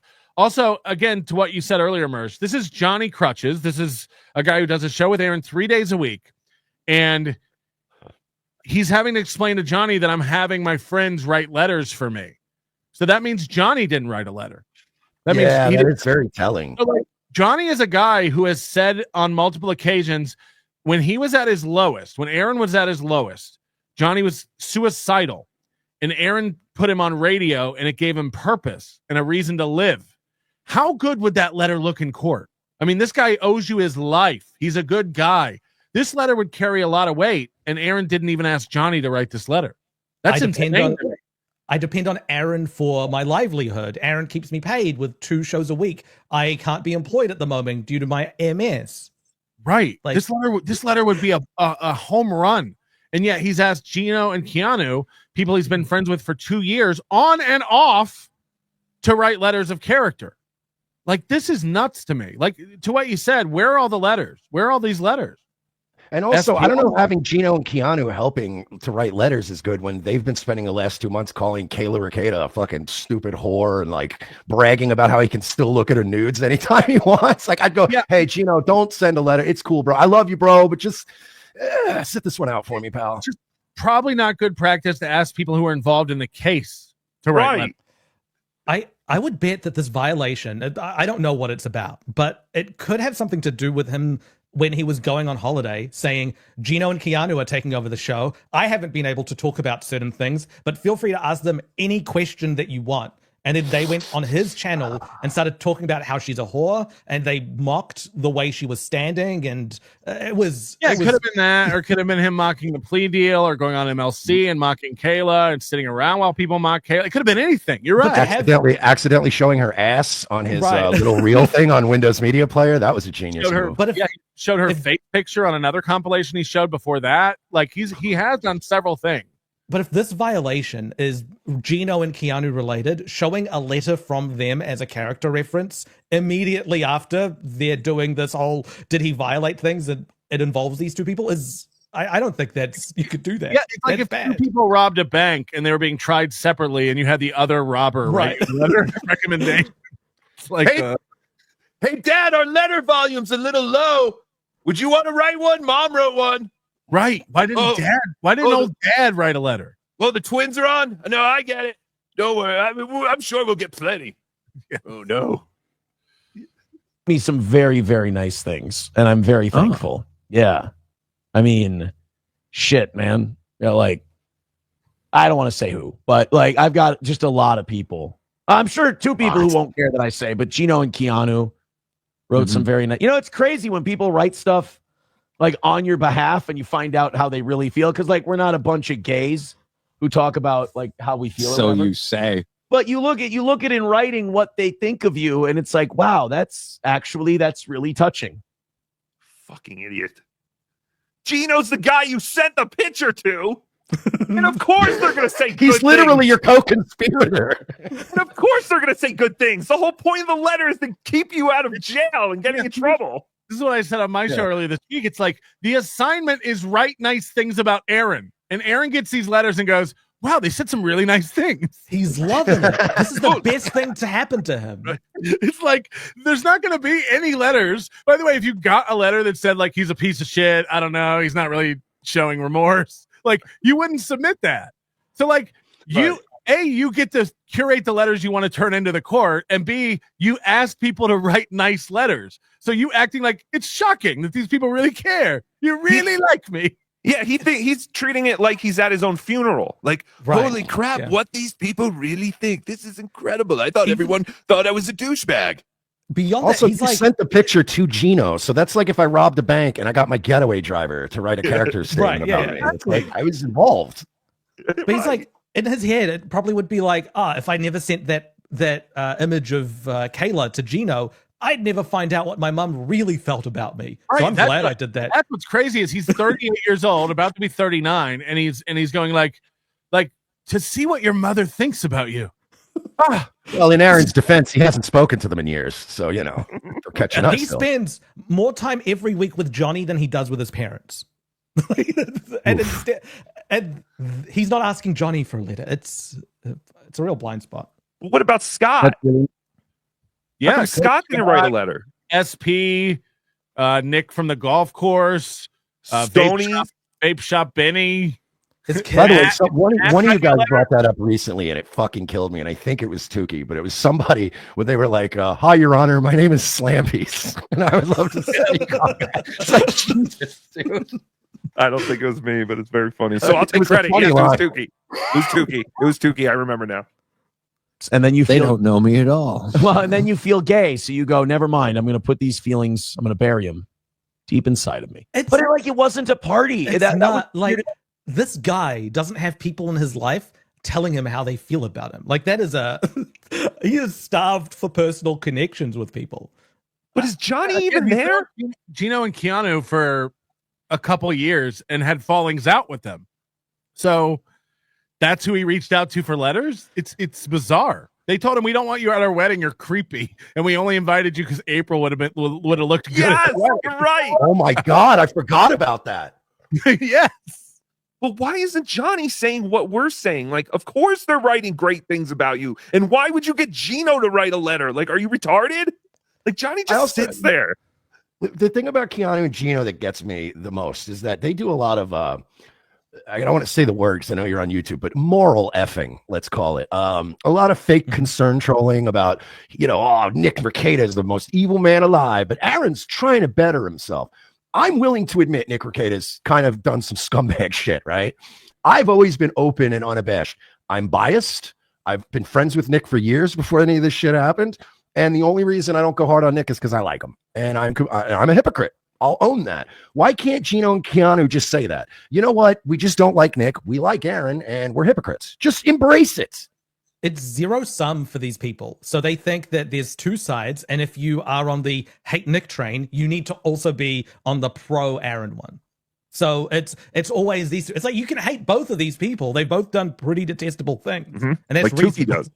Right. But it's also like I'm saying, you can even say I just like one and don't like the other, and I know one better. And yeah, I'm a hypocrite. Like, live with it. I don't care. I'm not going to go after Nick. I'm going to make fun of Aaron because he's a douche. But also, most of the information they got about Nick came from Aaron. Yes. Right. They don't know Nick. I don't know Nick. I don't give a shit about Nick or Aaron. Right. I like goofing on both of them.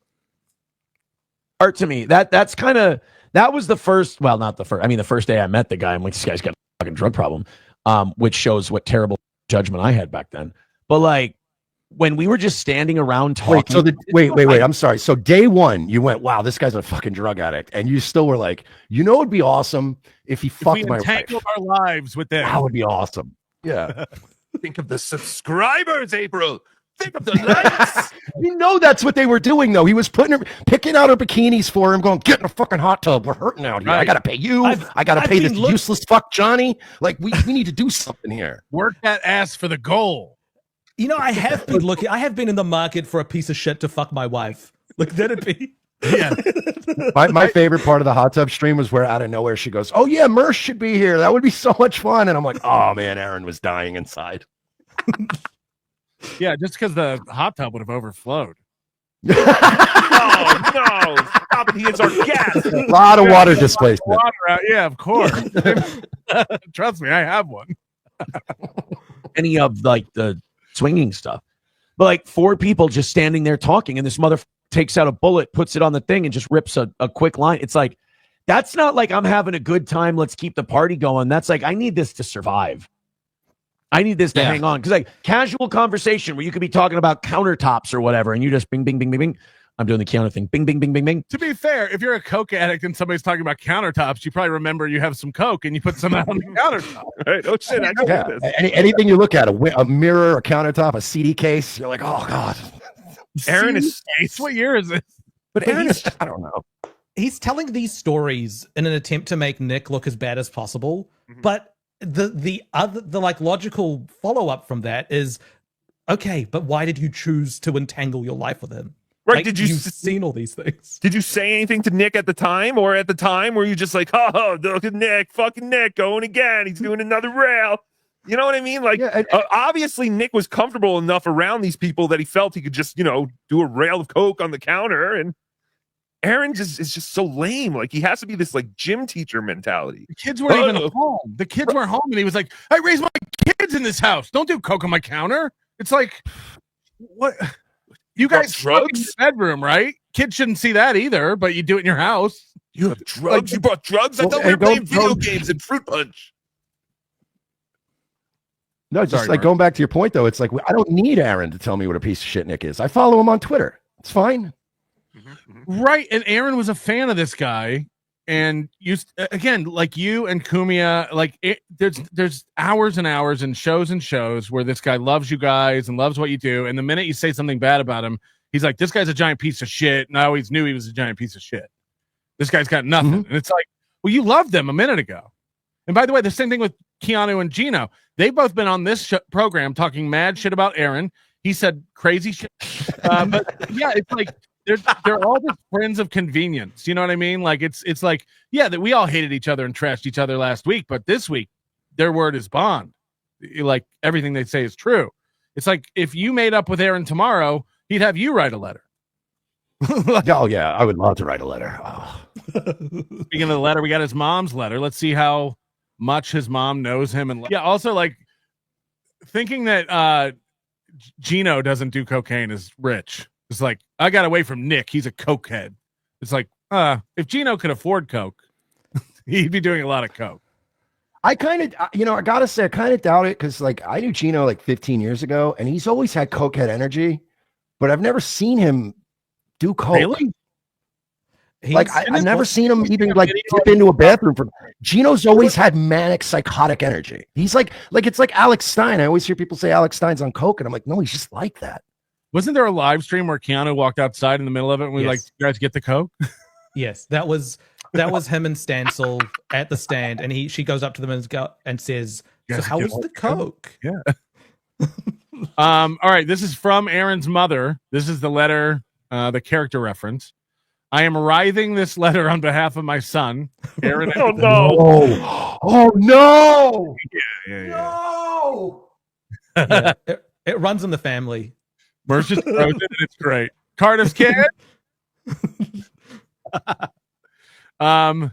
who is currently before the court. As a parent, I want to give a personal perspective on the man he has become and the growth I've witnessed. So this says personal perspective. So you expect some anecdotes in here. You expect some sort of touching specific details, right? And this feels like you asked ChatGPT to rewrite the same paragraph 3 different ways. There was a time my son went down a difficult and destructive path, like many young people. He made 39. Right? Choices that led to serious consequences. The youth of America is really in trouble nowadays. Yeah, like Also, many young people, my son Aaron complains of sore hips and arthritic hands. But this is his first felony ever. So this is actually the last time he's been in trouble with the law and his most advanced age. So even arguing that he's progressing and getting better is insane because he keeps getting deeper and deeper into trouble with the law. Like just it's the antithesis of improvement. He made choices that led to serious consequences, as we're all here for today. As a parent, it was heartbreaking to watch him struggle, but I never gave up hope that he would find his way back. Over the past year, I've watched my son take full responsibility for his actions. Now he's called April a liar, Ashley a liar, Gino a liar, Keanu a liar. Like, so is that? He's even saying like the stuff in court is like, it's just bullshit. It's just Bullshit, retarded yeah. bullshit. Well, it's a little slap on the wrist. We'll be all right. These guys don't really believe said it. he was It's like, I what? was going to eat that felony. I thought I was going to eat that felony. You're He going said to he was blackmailed. Aaron. I'll see to it myself. Aaron, when I'm done with you, you're going to do life in prison. Mark my words. He has worked hard to rebuild what was broken, both within himself and relationships. Now, April's gone. Gino and Keanu had a falling out. SP is possibly gone. We're learning. Co-hosts have left. What relationships have been mended? Other than Gino and Keanu, what relationship has he repaired? He got his daughter, his 10-year-old daughter, tickets to Weird Al. So I'm sure that relationship's severed now too. Yes. So there's 3 relationships mainly. It's the ones with his parents, who he kind of disowned because they didn't like April, and the one with Ashley as well, which to get those back, he just blamed everything on April. He said everything was her fault. She was a manipulator. I see the error of my ways, and I'm sorry. Are you sure? Because here it says he took full responsibility. Yes, he's saying, I am responsible for not listening to you and marrying April. I'm sorry. Yeah. Like, that's what it was. Remember, because he told a story about his dad saying, you're making a big mistake with this. And that's when he left the campsite and never spoke to him for years. He is now working to steadily improve and carries himself with a maturity and sense of purpose I'd long hoped to see. We hit the goal. Suck my dick, losers. Sorry, I'm just the biggest heel in the business, baby. Sorry, I'm working all you marks. Like, yeah, no, you're really working on I told yourself. you I wouldn't go to jail. I told you I wouldn't have a felony. Ha ha. Have you seen this Joe Burrow clip where he's read this letter out and intercut it with like clips of Aaron not doing things? No. No, I haven't seen that either. Ooh. But we're almost wrapping this letter up, and we're still waiting on a personal perspective. He's working steady to improve. He's worked hard to rebuild. What? Like, where's the personal perspective? Again, this feels like it was written by ChatGPT. This just feels like ChatGPT wouldn't have said writhing. Yeah, that's a good point. It's not ChatGPT. Yeah, there's spelling mistakes with the writhing, and there's also 2 spaces after every period. So this is handwritten by an out of it boomer. I think he actually hired like a Bangladeshi on Fiverr. That would explain the messed up, like the typos, but it would also explain why it's just so empty. Mom, put in there how I keep a clean garage and I'm good at golf.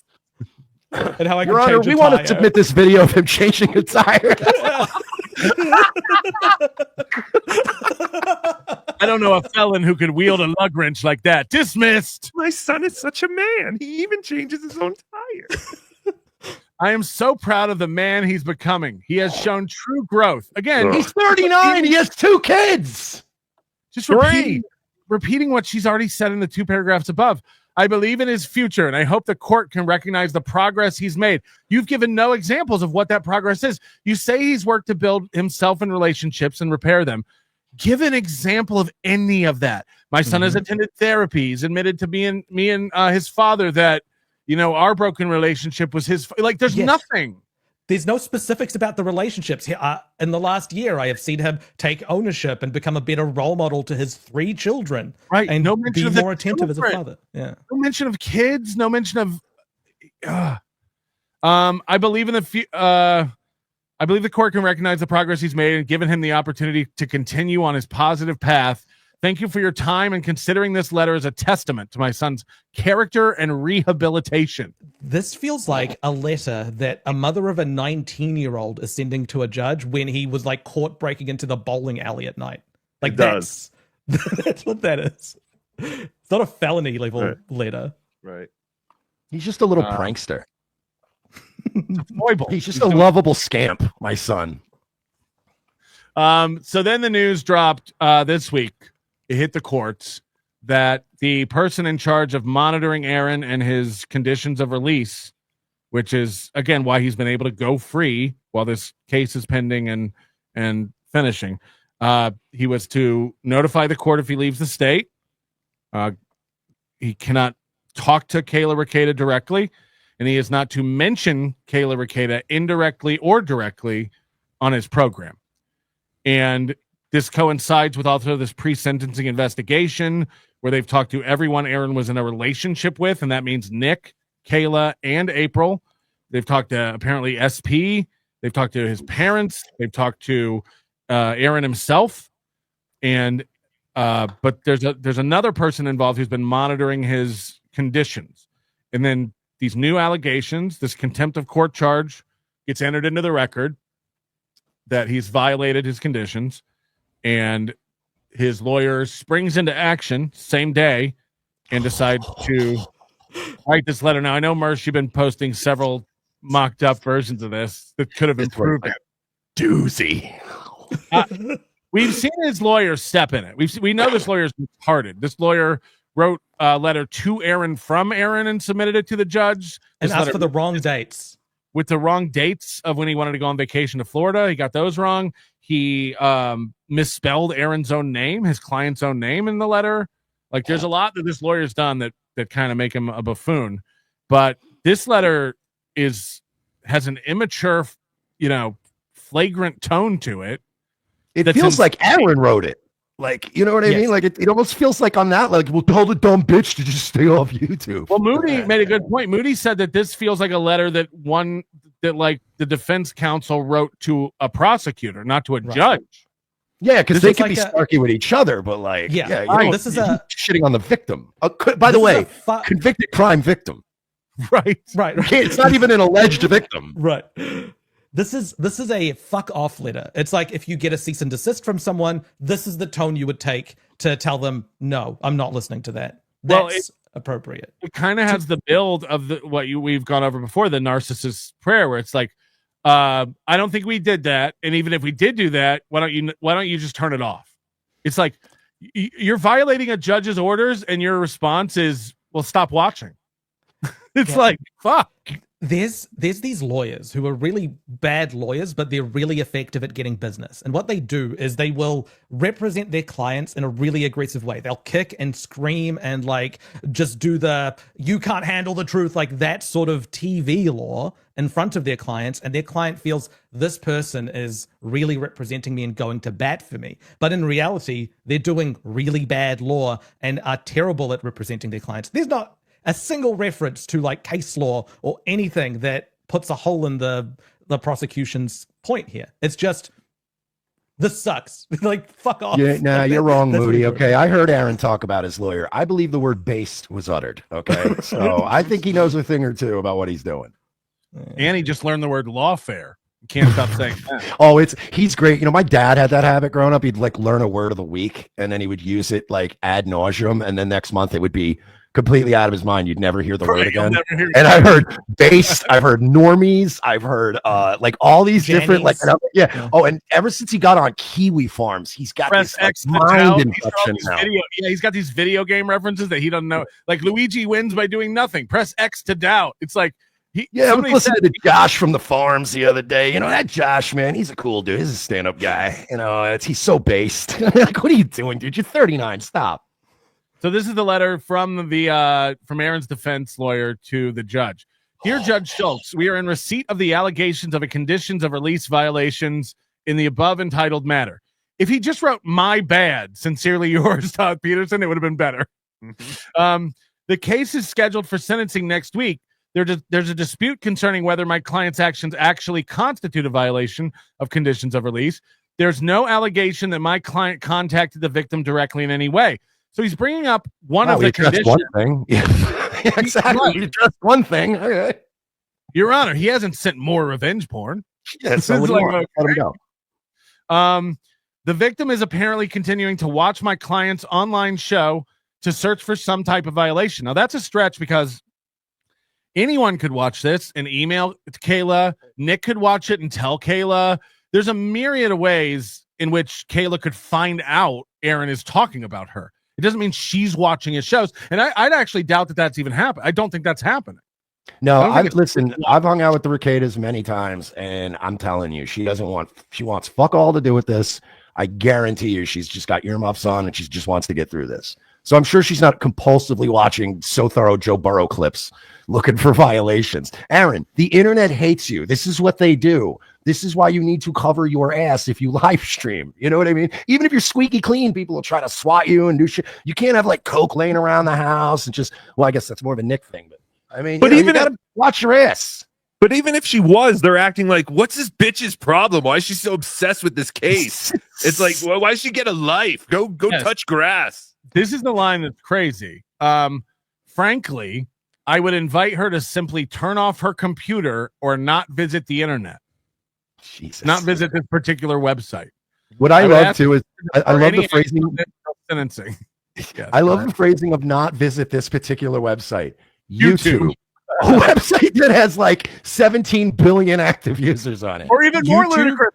Turn off your computer. Turn it off. How do I get off this website? It's pre-installed on my phone. I can't even delete the app if I wanted to.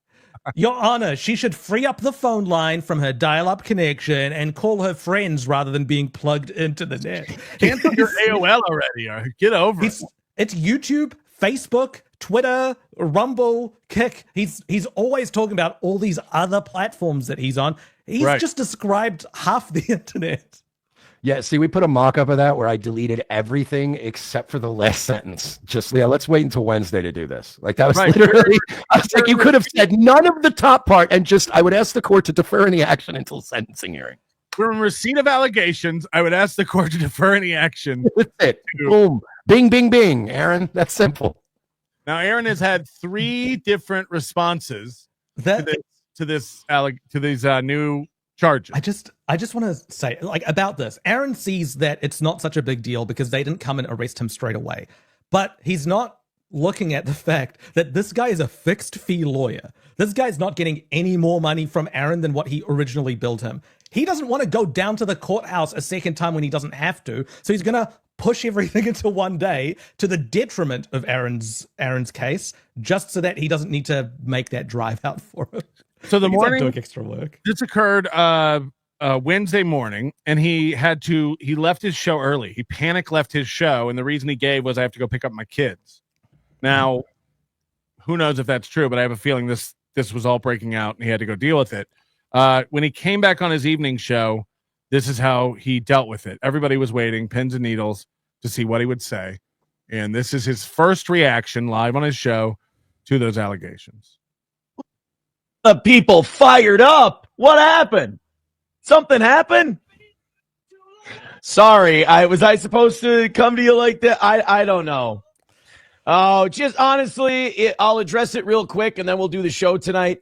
Just more stupid lawfare horse shit. That's all it is. I mean, I'm used to it. It's been happening for almost a year now.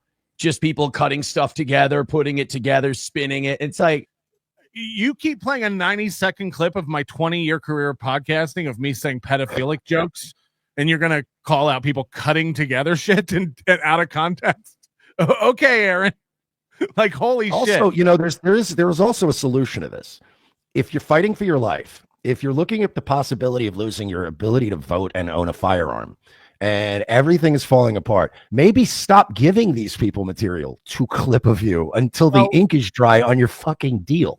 See, I think to Moody's point, his lawyer is such a shitty lawyer that he hasn't explained to Aaron how this works. Aaron has signed a plea deal with the prosecution, and therefore he thinks it's in stone. He doesn't understand that this judge could rip that up and literally do anything they want. This lawyer, or this judge, could on the day, and this is before these allegations of violations, this lawyer could say, this isn't good enough, I'm throwing it out. This lawyer could give him jail time, could give him probation, could give him a stayed jail sentence, could order him to stop doing his show for a period of time, could order him to wear a sandwich board that says I'm a piece of shit in the middle of town. Judges do all kinds of crazy shit, and they're not bound by this plea deal that you've signed with the prosecution. The judge can do anything he wants on sentencing day. And yet Aaron has gone on a victory lap for the past month and a half since this plea deal was signed, thinking it's just done. Like, there's nothing anybody can do. $50. He's mocked the process. He's mocked the victim.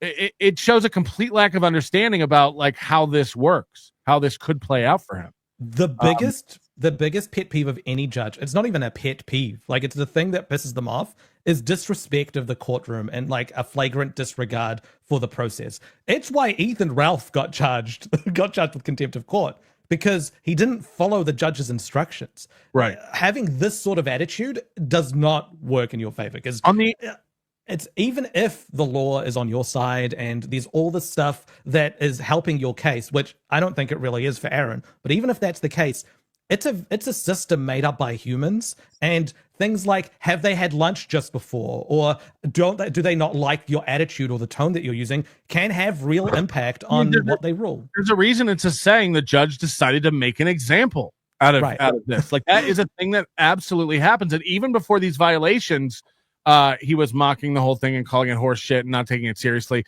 And now when these new allegations and charges drop, he's mocking it even further. What do you think the female judge in this case is going to think when she sees all of this stuff? And again, we don't even know what the violations are. We don't know what they've seen. We don't know how many hours of stuff they've seen of him mocking it and flagrantly disregarding the judge's orders. She could go hard in the paint on this dude. Like, it could be very bad. Again, I doubt it, because he just gets away with everything and they don't seem to give a fuck. I'm not saying he's going to go to jail. I don't think that's going to happen, but it could. It 100%. I'm saying it. He's going to prison for life. I think he's going to jail. I don't know if it's for this or whatever. If it's for this, he's done enough to end up in jail. If it's not for this, it'll be because he's emboldened by getting away with everything that happened here, that he's only going to escalate the stuff that he says, and that's going to get him into more trouble further down the line. To the point, these are new charges. So this is a new crime that he is being charged with. This will probably be if he's guilty of it, will be another misdemeanor or even maybe possibly a gross misdemeanor. And that brings up the question, because he has a stayed jail sentence of 90 days from last August from violating the HRO from Ashley. This could trigger a 90-day automatic jail sentence for him. Straight to jail, 90 days. Jail. Yeah. And that doesn't even include this case. He's saying that these charges have no merits, which, I mean, they could very well not have merits. Who knows? But the consequences, if these charges are, like, if it's found against him, are quite dire. It's like if you're falsely accused of a murder or a rape or something like that, do you laugh it off and be like, haha, that never happened? Or do you lawyer up and take those charges seriously, because it could have serious repercussions on your life? Well, yeah, when I got my DUI like 10 years ago, 11 years ago now. Oh, I could get another DUI now, and it's just the first one. Nice. No, but when I got my DUI years ago, I treated that as serious as having cancer. Like, I was at the courthouse every time they needed me at 8:45. I was there. I was wearing a suit. I had all my paperwork, my ducks in a row. I was contrite. I was apologetic, and like I didn't mess up. I didn't mess up one piece of paperwork when I was on probation, because it's a serious thing. They violate you, and Florida's a little different. Like, they violate you one time and they are going to beat the brakes off you. And any lawyer worth their weight in anything will tell you to shut the fuck up. That's another point to how shitty this lawyer is, that this lawyer isn't constantly telling him to shut the fuck up. Don't. I had a public defender and he said that. He said, shut up, follow my lead. I was like, all right. I can't talk about my case. Right. That's what you say. You shut the fuck up. You don't go live and go, this is nothing. It's like another nothing burger from the judge and the prosecutors. Like, okay, the day immediately after, it's the day immediately after he sent that letter from his mother saying he's changed his ways and has taken ownership. Right. He says this. This is the growth. Is this the path? Have I ever violated my conditions of release? No. Are we contesting this one? I mean, as much as you can. I mean, my release is over on Wednesday. This is another thing he keeps saying. Dude, Wednesday, I won't even have these conditions anymore. First of all, yes, you will, and possibly more. They'll just be conditions of probation now. Second of all, how does that work? You're on base? You guys didn't file these charges till right at the end, so they don't count. It's the gimme rules. If you're within 1 week of like the goal, then it's fine. You can just pick it up. I think like these release conditions are done Wednesday. It's like, right, but you've been violating for a year. He's going to do the Lionel Hutz thing where he's like, Your Honor, I'd like to call for a bad court thingy. Yeah. That's what he explains. He thinks just because he signed that plea deal that he has some kind of legal force field around him and everything's fine. Yeah, he's like, listen, word of advice for anybody out there. If you're in the legal system and you have a deal coming up, not only are you still not out of the clear, even when the deal is complete, you're not out of the clear until you walk out of the courthouse and they have a dismissed stamp on your, they give you a try copy thing that says, okay, you're free to go. I know that for a fact because I smoked weed immediately. But once you're clear, but you got to be good until they stamp the thing, dude. Don't, until you pay the clerk. Do not brag. Yeah.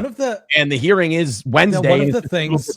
One of the things that happens is the judge can throw out the plea deal. If this or Aaron can pull the plea deal at some stage before sentencing if he's not happy with the way things are going. You're saying all this stuff comes with takesies backsies? Yes, it does. Up until But what that means for the prosecution is they can't use the evidence of Aaron pleading or like signing a plea deal as evidence of his guilt. But what they can use, which is why you have people saying, I signed a plea deal, not I'm guilty. What they can use is the hours and hours of content he's supplied saying that he did it on his show, that he's guilty of it. It was a bullying thing. All of that can be used. Like if this plea deal gets thrown out, he's fucked. Like that's because he's confessed to the crime so many times separately from the plea deal. Point, in a civil suit, he's fucked. Because he's said all this. He'll be guilty of it. He'll have pled guilty. And B, he's admitted motive and intent to harass and bully because he thinks he's home free already, which is nuts. He said that Nick can't do anything because this is all getting done and dusted on Wednesday. He doesn't understand the concept of a civil suit. No, he said Nick can't sue me. It'll be done. Yeah. No, sir. If that were the case, you would have pleaded no contest. He didn't even. His lawyer didn't even know to make, because if you plead no contest, then it's a little bit muddier when you get to the civil level. But like, he just pled guilty. Like that's an open and shut civil case. OJ was found not guilty and lost the civil case. Yeah, hello, right? You're pleading guilty. Like, this is insane. Oh, I talked to my attorney today. He said, let's just deal with this on Wednesday. The judge said, yeah, we'll deal with this on Wednesday. If it was serious, if it was a big thing, if, I know there's a lot of people going to be disappointed tonight. Oh, you're going to go to jail. I was going to go to jail or anything like that. They would have come and got me today. My attorney just said, can we deal with it? Like, this is lawfare. They know you'll be there Wednesday. Right. Yes. They're not worried about you running. Yeah, you're not a flight risk. It's not like you're a threat to your community unless you have more pictures of women. It's the same thing with someone new. Right. It's the same thing with turning himself in. Remember that when he was like, I just got to go turn myself in. I've worked it out. I'll go in there and I get booked into jail. You can still go to jail if the police don't show up at your door. Right. Like, you can still get booked for stuff. That doesn't mean it's not serious. It's been constant. Like, even the prosecutor in this case has said, it's like people are just every single day, just trying. And look, I get it. I'm a public figure. I piss a lot of people off with the show I do. So they try to, they try to get you. I've never violated. We'll have the hearing and then we'll get on to the sentencing. The deal's still in place. The plea agreement we came to is still in place. And if you need it, look, if you wanted it to be worse than that, I'm sorry. I talked to my attorney today. That's where we're at. And he's based. He's awesome.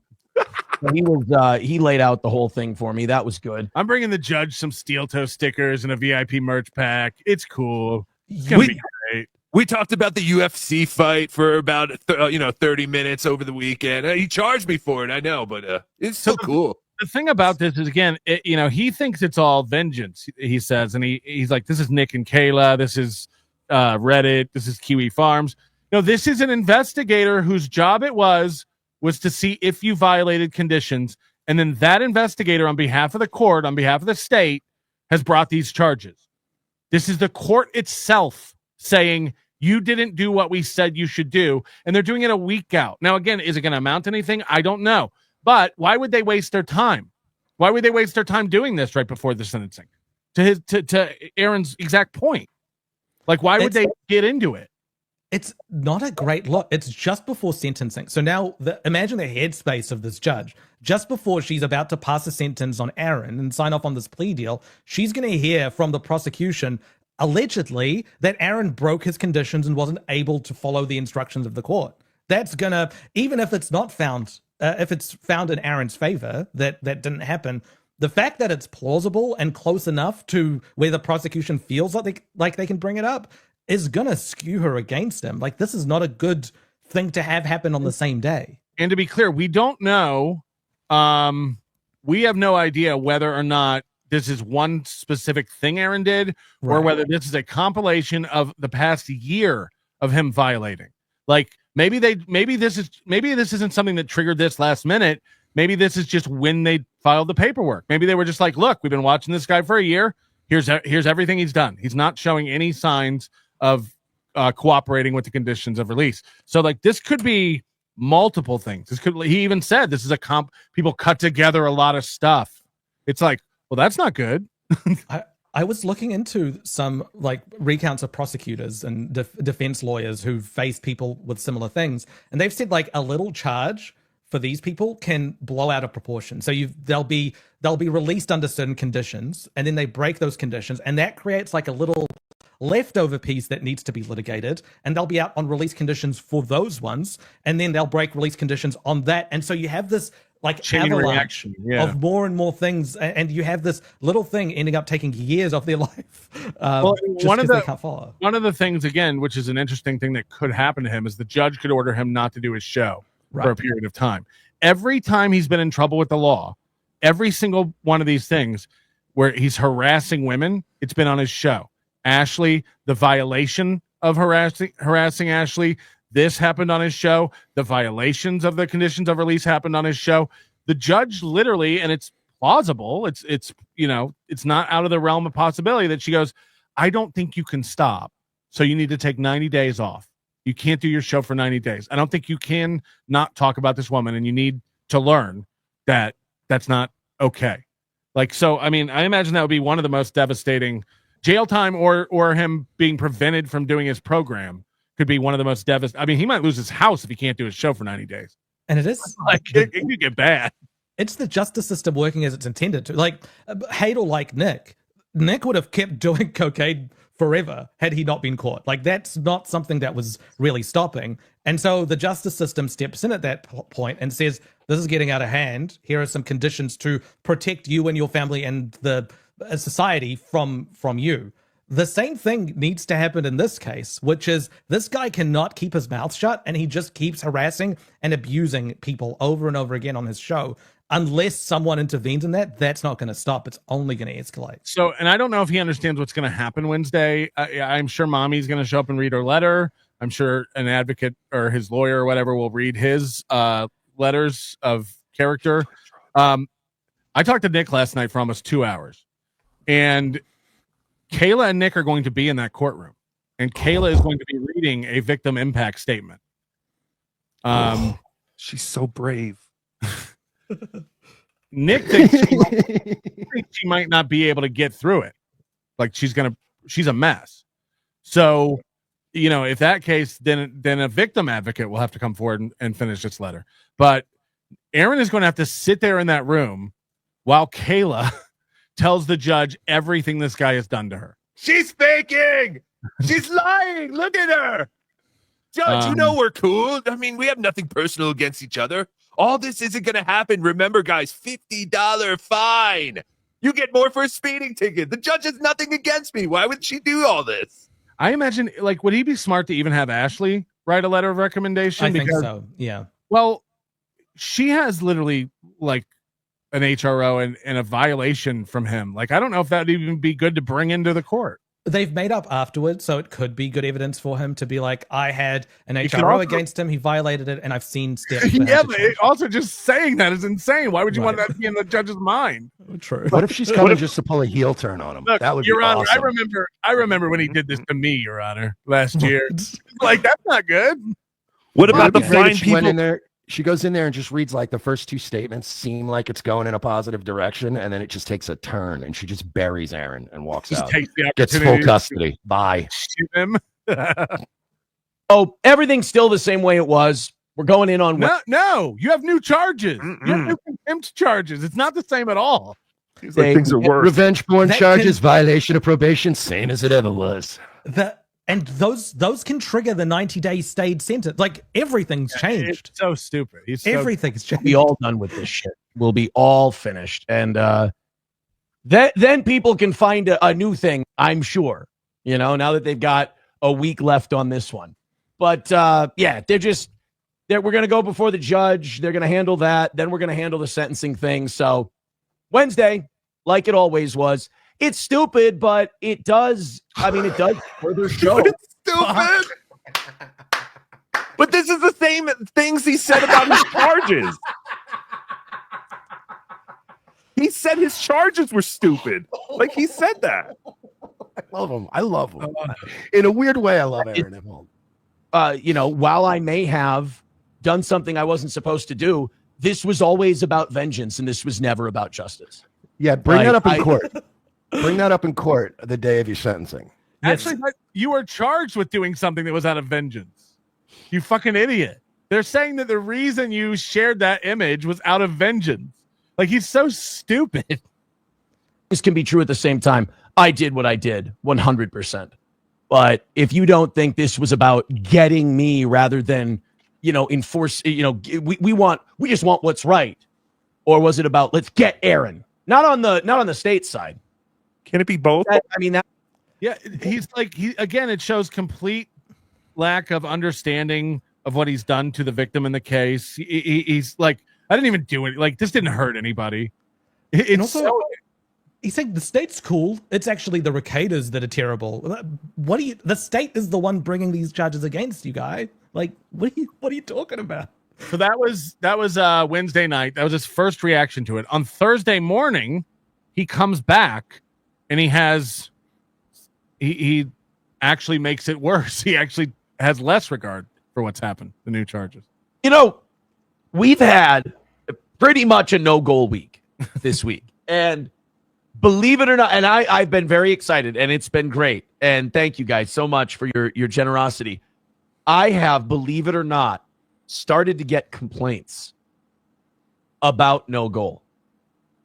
I have had, now they've been maybe a handful, but it is amazing because, we always say, we're like, goal, it's the only thing we hate about doing this show. Really, it's the only thing in my life that I'm like, oh, God, everything else, pretty ace is pretty cool. What? Pretty ace is pretty cool. 23 skidoo. 24 hours after new charges. You can't think of anything else that's not cool about your life. Yes. Everything's coming up Millhouse for this guy all the time. Which reminds me, I do have to correct one thing real quick. So last night when I was addressing the bullshit, bogus, lawfare violation report thing, which we have a chance to, speak our piece about and contest it, and we are. You're doing it now. They can't take any action on it until we have had our hearing. It doesn't sound like there's even going to be a hearing. I was wrong about that yesterday. It's not been given its own time for a hearing or anything like that. It's just going to be, we're going to address it at the sentencing Wednesday. So it's not. Isn't that worse? Yes. It's going to be worse. Yes. Your Honor, before sentencing in this matter, we do need to bring up that this guy has violated court orders. Right. That's going to be worse. And then if it doesn't get ruled in his favor, here's a video of him from 5 days ago saying that this charge is bullshit and means nothing. Right. I'm sure, Aaron, I'm sure the guy who's been watching you, who filed these new charges about the violations of release, I'm sure he's not watching anymore. I'm sure he's stopped watching, and he's not going to submit these violations. This is the look Aaron's going to give his lawyer after they give the sentencing. No, this is the look when Kayla walked into the courtroom crying. Dude, this is bad because I said the other night, like, when they do something like this, when they generally say, okay, we'll just address it at the day of sentencing, that is either really, really good or really, really bad. There's no like middle ground where it's like, we're going to get another continuance and defer it. No. They're saying, no, we're coming down. We're going to have a showdown the last day. That either means they really are just going to let him go, or he's in deep shit. Or he's fucked. I would agree with that. It's one or the other. Either it's going to be what it was and the plea deal will be accepted and everybody will move on, or there's going to be some big shakeup here that's going to change things for him. He keeps claiming that these clips are taken out of context and things like that, but no mention orders are not about context. It's about a mention full stop. Right. And he's so focused on hating Nick and trying to get one up on Nick that he neglects to remember that Nick is married to Kayla. And when he's going through photos of Nick's house on his stream, he is showing the inside of his victim's house while he's on release conditions of having no contact. Like, that's insane. Like, what is he doing? Yeah. Again, the lawyer should just be like, dude, stop. Like, do a pro show, do your news, do your little. He showed the inside of her house. Well, I mean, that's pretty indirect. Well, look, Tim Waltz didn't do anything that day, so he had to fill some time. We're short on the goal. It wasn't the worst deal in the world. We were just going to go there and be like, this is bullshit. This is clearly just lawfare. This is people clipping shit out of context, throwing it in every day, throwing shit against the wall. Okay, even if it's people on Reddit or haters or whatever, clipping stuff together and sending it to the court observer who's in charge of monitoring his release conditions, that person decided that it was important enough to bring new charges. How did it'd be like going like, yeah, I robbed a Chase Bank, but only because Chase Bank went to the police and told them I robbed the bank. Right. And then they decided that was against the law, and now you're going to jail. It's like, you know what they can't turn in? You saying no comment. Right. Just say that. Fix, obviously what it is. And I thought it's going to be an extra pain in the ass, but we're still going to be sentencing Wednesday. Plea deal's still there. It's going to be over. It's actually less than that. So I was wrong. I looked at the paperwork again. Guys, I said this was horse shit. It's actually less than horse shit. It's actually, I got it wrong how inconsequential this is. It's all part of sentencing. So it'll be all fresh in the mind of the judge when it all happens. He really thinks the plea deal is a get out of jail free card. Like, dude, there's just nothing. It's signed in yellow Sharpie. It's all signed. I'm not sure if it's this clip, but he says something like the plea deal, it's still good, it's all finalized, just the judge needs to do the sentencing part, and then that'll be all done and dusted. It's like, what do you think the plea deal is? It's not done. It's not done. Handled it brilliantly. Todd's the May's based. He's great. He's awesome. So, and I also just want to say too, I don't know how much actual listening to his attorney he does, because Aaron, at least in my personal experience with him over the years, is completely immune to good advice. I mean, like, my first dealings with Aaron were a few years ago when Chad was messing with, April, and it was a whole thing. And he reached out to me and we were talking in DMs, and I'm like, look, man, Chad Zumach is like, what do I always call him? The second guy, not Blast Joe, the second guy in Punch Out, Von Kaiser. I'm like, he's like the Von Kaiser of internet trolls. If you can't beat the second guy in Punch Out, I wouldn't like gear up to take on Super Macho Man or Mike Tyson. So like, if you can't handle it, don't get into these shit flinging things on the internet. Because if you can't handle Chad, you're not ready for the big boys. And then he was like, yeah, April's upset. And I'm like, that's the other thing. And I will swear it on a stack of Bibles. The exact thing I said to him back in the day was, you're going to have to choose if you want to have a wife or a co-host, or you're going to end up with neither. Sure enough, I was right about that. I only turned on Aaron when he started acting like this insane. And I'm like, all right, look, like at this point, I'm washing my hands of you. And I just think it's funny. And I just want him to keep stepping on rakes. I mean, Morning Joe and Mika can't not bicker live on their show, and they're on I mean, everyone in their if you've watched any Opie and Anthony over the years, you know how this goes. Like these co-hosts that think I can have my wife on, and you think that none of your problems from real life are going to spill out into passive aggressive comments and jabs at each other on a show. Like, so that thing about making her calm, I mean, that was the first crack that I saw where I went, whoa, this is awkward. For yesterday, I was thinking that was a bigger deal than it was. Because conditions of release after Wednesday, there's no more release. It's done. It's again, he's like, yeah, I broke the conditions of release, but on Wednesday those won't exist anymore. It's like, they existed when you broke them, right? It's worst case scenario for him, because if this was probation, if he was on probation and he broke that, he'd go to jail for whatever the sentence is for that. But breaking the conditions of release will create a new crime, which is a contempt of court crime that will trigger his previous one and have negative impacts on the sentencing for this current one. So he's violated it at the worst time. He's literally on a plane and he's like, dude, we can't crash. We're about to land. Right. Yeah, that's pretty much it. It's pled out. So it wouldn't really make any sense that the conditions of release would be modified or changed because of this thing, because there will be no based more on what knowledge that you possess about the legal and justice system. He's just pulling this out of his ass. It doesn't even make sense. He's like, yeah, I broke the conditions of release, but those aren't going to exist anymore in a week. Mm-hmm. He's like, he sounds like me describing like a complicated corporate merger and just bullshitting. I mean, like, you know how these things go, two companies, you're coming together. There's a lot of moving parts. Like he's just winging it. And it's like, your fucking life is on the line, dude. Your ability to vote and own a firearm to defend your family. Those are big deals. It is. It's like a corporate merger where they're like doing due diligence and they find problems and they're like, we already signed a letter of intent. It's like, yeah, we intend to fucking do due diligence. And it's, dude, if I had a felony charge and they gave me this sweetheart deal and they were like, yup, you get to keep your guns, you'll get to vote, nothing about your life changes, you just got to do this misdemeanor, I would have shut the fuck up. And I would have stuck the judge's dick in the town square to make sure to not get a felony. And this guy is so cavalier about it. It's incredibly relevant, because one of his conditions in his plea deal is going to be a no mention order, a similar one to what he's got now for years. And he said this before, I wish that this carries on forever. This is a great thing. It's like they're giving me $1 million. Like, I wish I have this sort of restriction on me for the rest of my life. I love my conditions. He said, I love my conditions. So, I mean, the judge will need to sign off on whether or not, like, they'll need to consider the risk of whether or not you're capable of following no contact orders. And so if you're doing this and breaking them, then that's going to change her mind, and she's going to be like, well, obviously you can't follow this, so this plea deal is not suitable.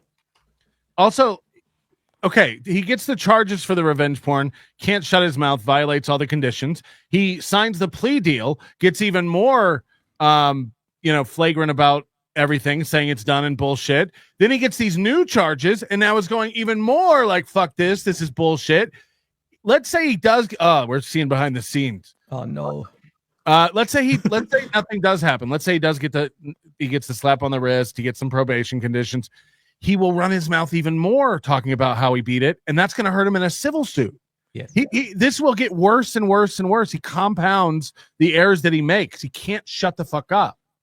He's going to jail, whether for this or whether for something else down the line when he's emboldened by getting away with this.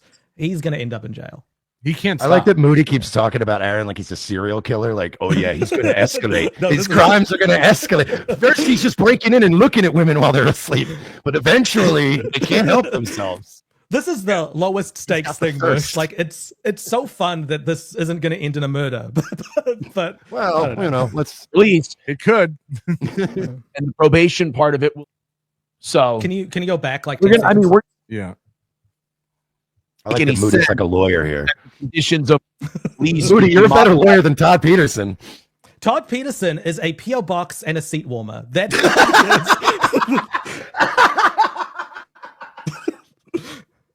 I'm going to say that next time I want to insult a lawyer. I'm going to reduce him to being just a PO box. Just a PO box, pal. Makes sense that the conditions of release would be modified or changed because of this thing, because there will be no more conditions of release. And the probation part of it will start next Wednesday. So we're gonna shore things up over on our end, but I didn't violate so far. I didn't violate this time. We were planning on contesting the whole thing. Remember when the plea deal happened too? He was like, I kind of don't want to do the plea deal because I know we can just beat all this. We still got a lot of stuff we want to say. And it's like, shut up. Like, shut I remember up. screaming at the screen and going, you get a misdemeanor. Take it. Yes. Anytime it's a felony, and now it's a misdemeanor. Take the fucking misdemeanor and be a good boy for a couple months. It's not fun. I've been there, but just do it. He was saying how lucky that he got because him and his lawyer were both prepared to fight this to the end. But through some magic, through some divine intervention, he was given the sweetheart deal that didn't come from his lawyer's work or anything. It just landed in their laps. And they're like, all right, let's take this. And he is messing it up for himself. And his lawyer didn't do anything. It looks like we won't even have to do that because the release will be over.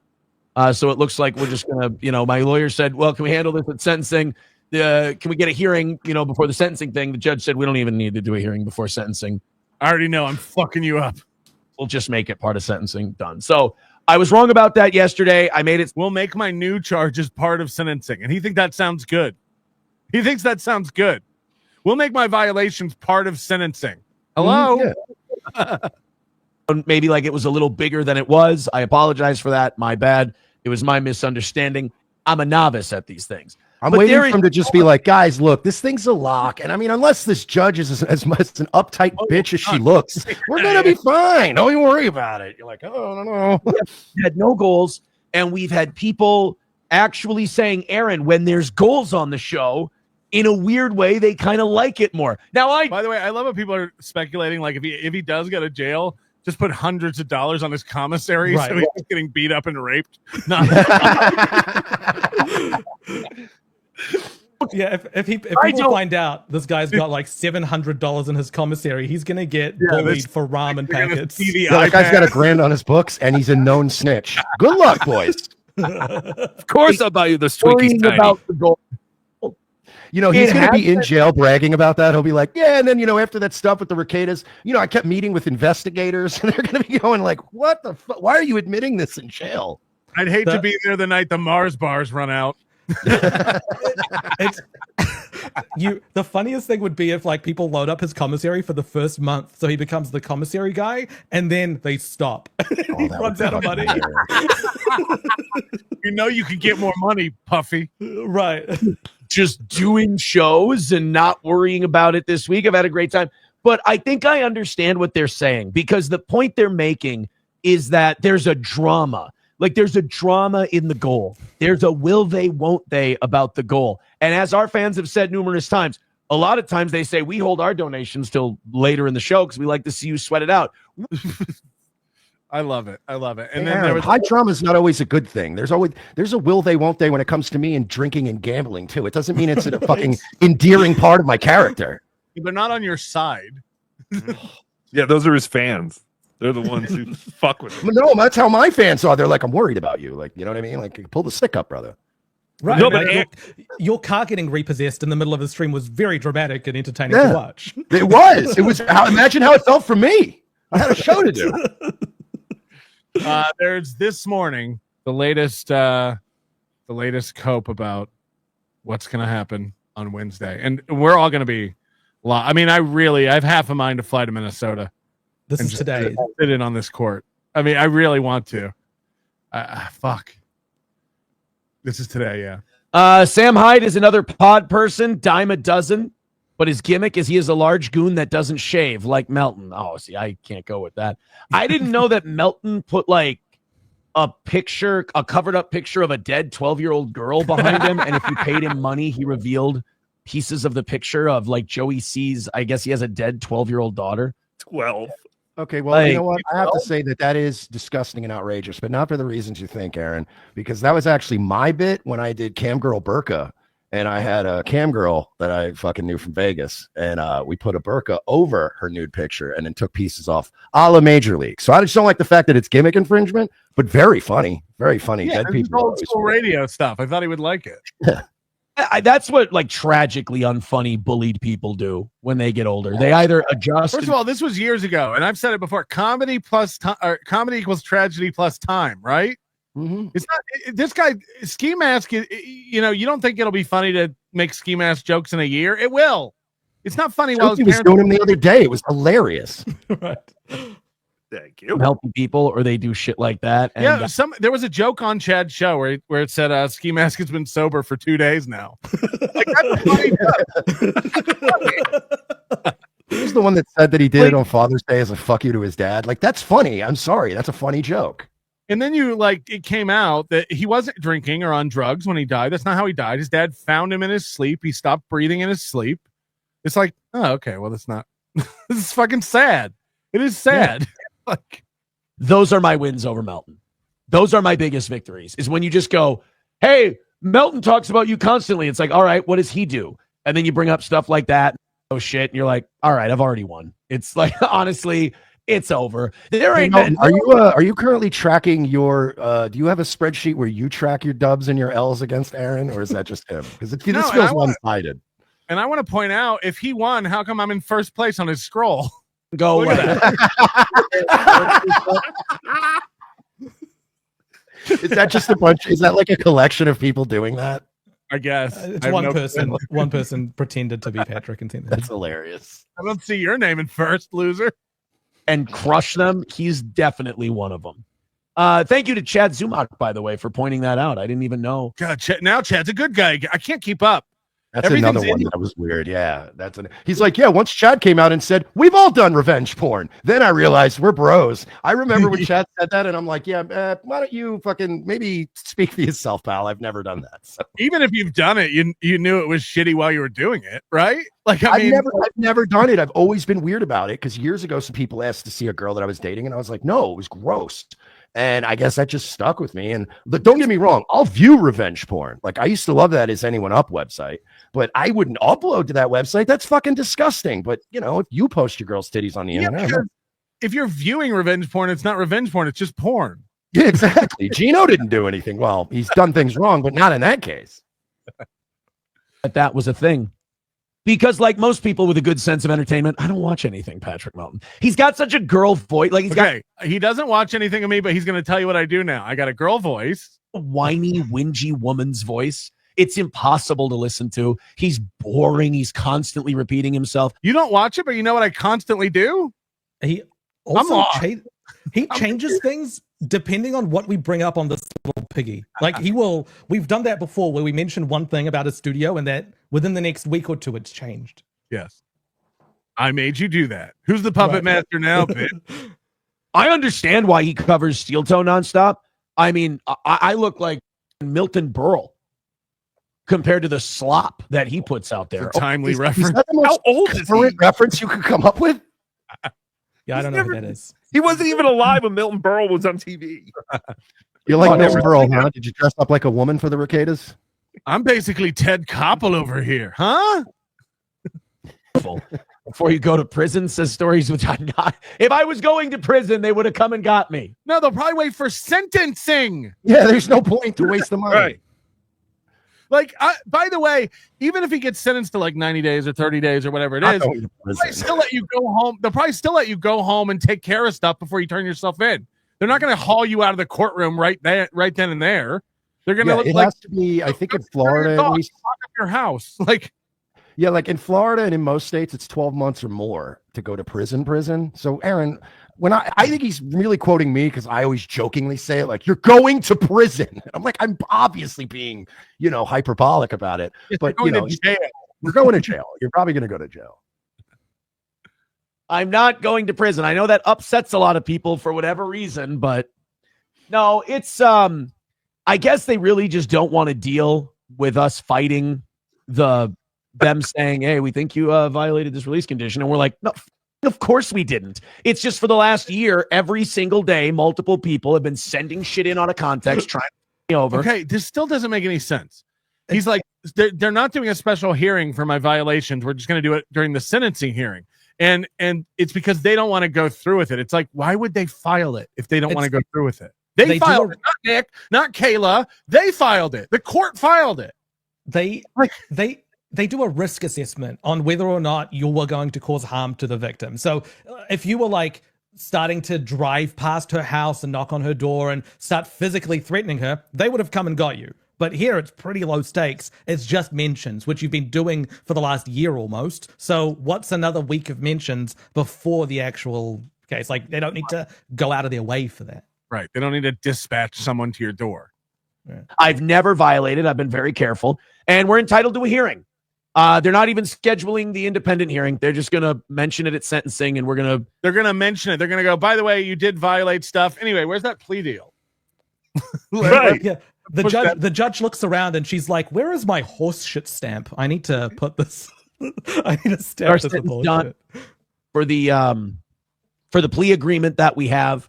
I think the only thing, they might just give me the maximum probation because of it, but I was kind of assuming they were going to do that anyway. You're pulling this out of your ass. But is he just repeating things that his lawyer has said, and this just proves how horrible his lawyer is? Well, we don't know. Like, it might not change. He might get what's in the plea deal. It might. But again, he might go to jail for half a year. Like, anything could happen. And he's just acting like that's not even possible. And the fact is, we know how sleepless and restless this guy is anyway. He stresses over the goal. We know he's on Kiwi Farms nonstop, as Moody has so gracefully pointed out. Thank you for that, by the way, Moody. That made my weekend when he came back. Real. Chef's kiss. Imagine how little he's sleeping now. Imagine how little sleep he's getting now. And this camping trip that he's going on with Ashley and the kids, which is nuts to me. Both Without of these people, right? He's not. SP's not going, and I assume Balin's not even going. Like, is he going camping with Ashley and the kids? What? This is nuts. But like, this is the kind of thing you do when you know Daddy's going away for a while. Mm-hmm. Like, that's what it feels like to me. It's like, kids, spend some time with your father. You might not get to see him for a while. Yes, he's basically Tony Soprano being like, remember the good times, and like, just in case. Right. Ernie and I, they said, Dad, how come you keep hugging me so much? This is weird. They said, just come. We'll mention it during sentencing. They haven't. We'll mention it. We'll mention the new charges. We're just going to mention it. I'm sorry, son. I won't be there to teach you how to change your first tire. If you look on YouTube, though, there's a video you might want to see. Imagine the people in prison get a hold of that video on one of their little iPads. We gonna fuck your ass. We didn't know you was famous. Separate court date for it. We still have sentencing on Wednesday, so I think everyone kind of knows it's a bullshit thing, and that we were going to fight it anyway. I also want to say for the record that if anybody out there's planning, like Moody said, putting money on his books or setting him up in jail, I've been to jail before. You don't have to worry about it. He's going to do all the work himself. Like, he is going to do everything in his power to be the most bullied guy in jail. I promise you. You just one glance at the personality, and you're like, oh yeah, he's a talker. Aaron, people don't like talkers in jail. Jail doesn't work like YouTube, Aaron. When you challenge 5 guys to a fight, you don't get to back down from it. No, we got to get all our medical stuff cleared first, and Safe Sport's not going to sanction this. We're in jail.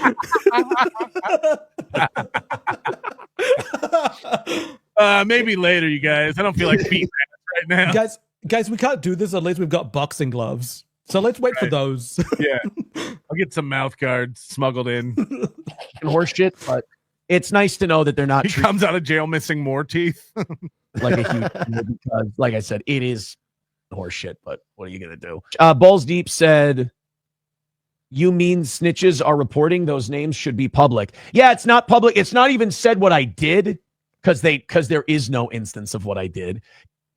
Oh, this could be bad. This could all come back very bad. Just a shitload of people reporting. So it's annoying, but reporting what? Again, the like things you're saying, right? If all you had said is no comment, I can't talk about that.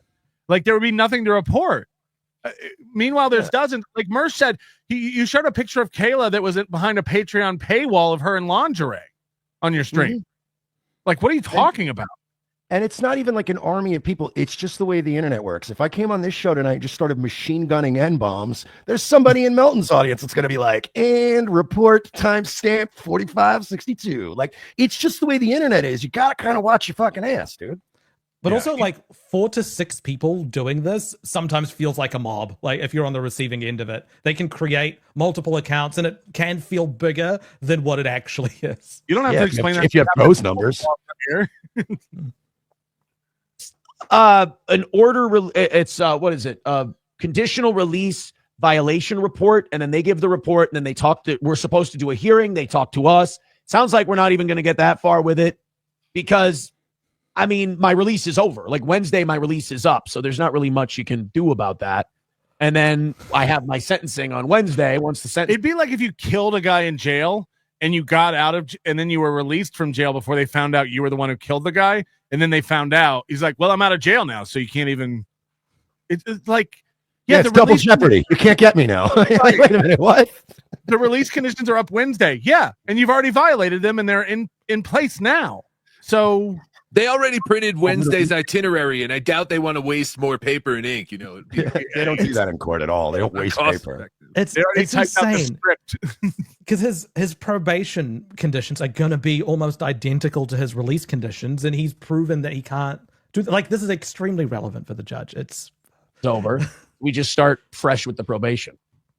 Drew Turn says, you already had a court date less than a week later. Why even put a warrant out? They didn't put a warrant out. That's the important part. If it was serious, they would have put a warrant out. They didn't put a warrant out because, just like you said, release is up Wednesday. It really seems like, from what we've gathered, from what we've sent with the court, it really seems like with everyone, this is just a big eye roll of a thing. So what are you going to do? Tolkien Studies says, don't stress over. It's nothing. Oh, I'm not. No, I sleep like a baby.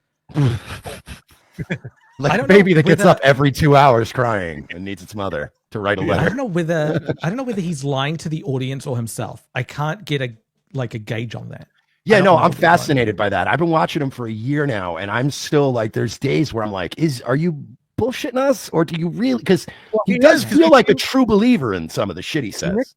Nick released those texts that we did at Hackamania where he said, I have a barely burning career. He's in his mind, he's on fire. Like, this is the first clip I've really noticed of Aaron where I feel nervousness in his voice and the way he's at. He's still confident, but he's not as confident to Tookie. What about when his eye was twitching? Like, it twitches uncontrollably in spasms. How could you not be nervous? Like, who amongst us would not be nervous? Like, yeah, this is serious. Oh, yeah. I would be shitting bricks. First of all, I'd already be miserable because even if I eat the misdemeanor, I'm going to be known as revenge pornographer Mersh for the rest of my life. And that doesn't have a great ring to it. But at least give me the misdemeanor and I can still go and live a relatively normal life after this. But like, dude, I would be shitting bricks if the felony was back on the table. If you like your Game of Thrones, Aaron, it's sort of like when Robb Stark was going to go into battle and Theon asked him, "Are you nervous?" And he said, he showed his hand. It's like, good, you should be. It means you're not crazy. Like, that's what's happening here. You should be nervous. Somebody said, like, how does he, everything in public is an L for him, from Safe Sport to this, him pleading guilty, and yet he just keeps saying like, I'm winning, I'm beating everybody. It's like, but publicly, like on paper, like when facts come to bear, you're losing everything. You divorced. Like every court case you've been found guilty. Like what's the? He kind of reminds me of Baghdad Bob. Like, remember him when he was like the fucking Abrams tanks were rolling in behind him, and he's like, the Americans ain't shit. Fucking Baghdad's fine. Like, we're all gonna be okay. And there were like literally tanks right behind him, and he was like, guys, just go to work. Everything's fine. Nothing to see here. We're good. McBuster, I'm sorry. Big Chat says if it was a violation, they would postpone the sentencing date. Perfect. Right. This would be like a really big deal. They would have issued a warrant, come and got me, the whole deal. I think everyone is just like, enough. Would they have come and got you, or would you disappear from the internet and run to the lake again? Like he likes to use the word cope. That's what this is right now. He's saying the fact that they haven't got me is like a indicator that it's not a big deal. No, they're just gonna handle it all in a day. Shit already. So for me, I think the good part of it is Wednesday was always going to be the day where I can put this horrific mistake of a period of my life behind me. No, that's when the punishment will start. It's like being found guilty and being sentenced to jail, and he's like, "This is the day everything gets behind me." No, you go to jail now. It's like you only do 2 days anyhow. The day you do the crime, and then the day they sentence you. No, then you go to jail. Right. And we can be done with it. Yeah, but I'll get time served because I did do that 3 hours with that book. I remember. So like, I'm already in jail. I've got 3 kids and an ex-wife. This is a vacation for me. Am I right? I'll get good behavior too because I gave that guy my applesauce, so they know I'm my character. Remember that? Oh yeah. That's what they always say to do: find the biggest guy and walk up to him and give him your food. Dude, Aaron made jail sound like a sleepover from like 6th grade. It was like really weird. So it's just kind of a stupid, retarded thing. What do you do? Alex is too big. Alex doesn't respond to my texts. I can't get weird. He responds to mine. If I wasn't using my phone as a hotspot right now, I would text him just to make a point. I was just about to say, I've texted Alex recently. He responds right away. I don't know what you're talking about. No later than probably 8 minutes later, I'll get a text back. That's weird. Fine. Also, we laughed behind your back, Aaron, at range day. Anyway, keep going. Alex said on that show with Carl that your life was falling apart. And this is a guy, by the way, in his theme song, it says, he's always a guest on alexstein. Do you think first day of jail, Aaron gets a nickname like applesauce? Yo, it's applesauce. If they find out, dude, if they find out he ate cum, he is going to be eating a lot more cum. Yeah. What? If they find out he calls himself the toe, he's fucked. One of the things. God, yeah, there's so many things. One of the things that'd be amazing to do is if he ends up in jail, you could see the roster of everyone in jail. We could find one of those people once they're released and ask them about what Aaron was like. Oh yeah, that would be amazing.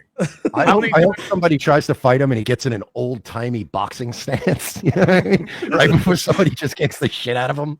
His whole jail experience will be buying people stuff from commissary and cleaning out belly buttons with his tongue. That is going to be his whole fucking... Yo, toe, come here, give me a kiss. Hey, new fish, come here for a second. Oh, I'm sorry, but why don't I introduce you to something called the Philly Shell? Come on, baby, let's go. I ordered a rock hammer. Yo, Toe, we can't. If you're called Toe, how come we can't see them? Give me your shoes. Like that'll be.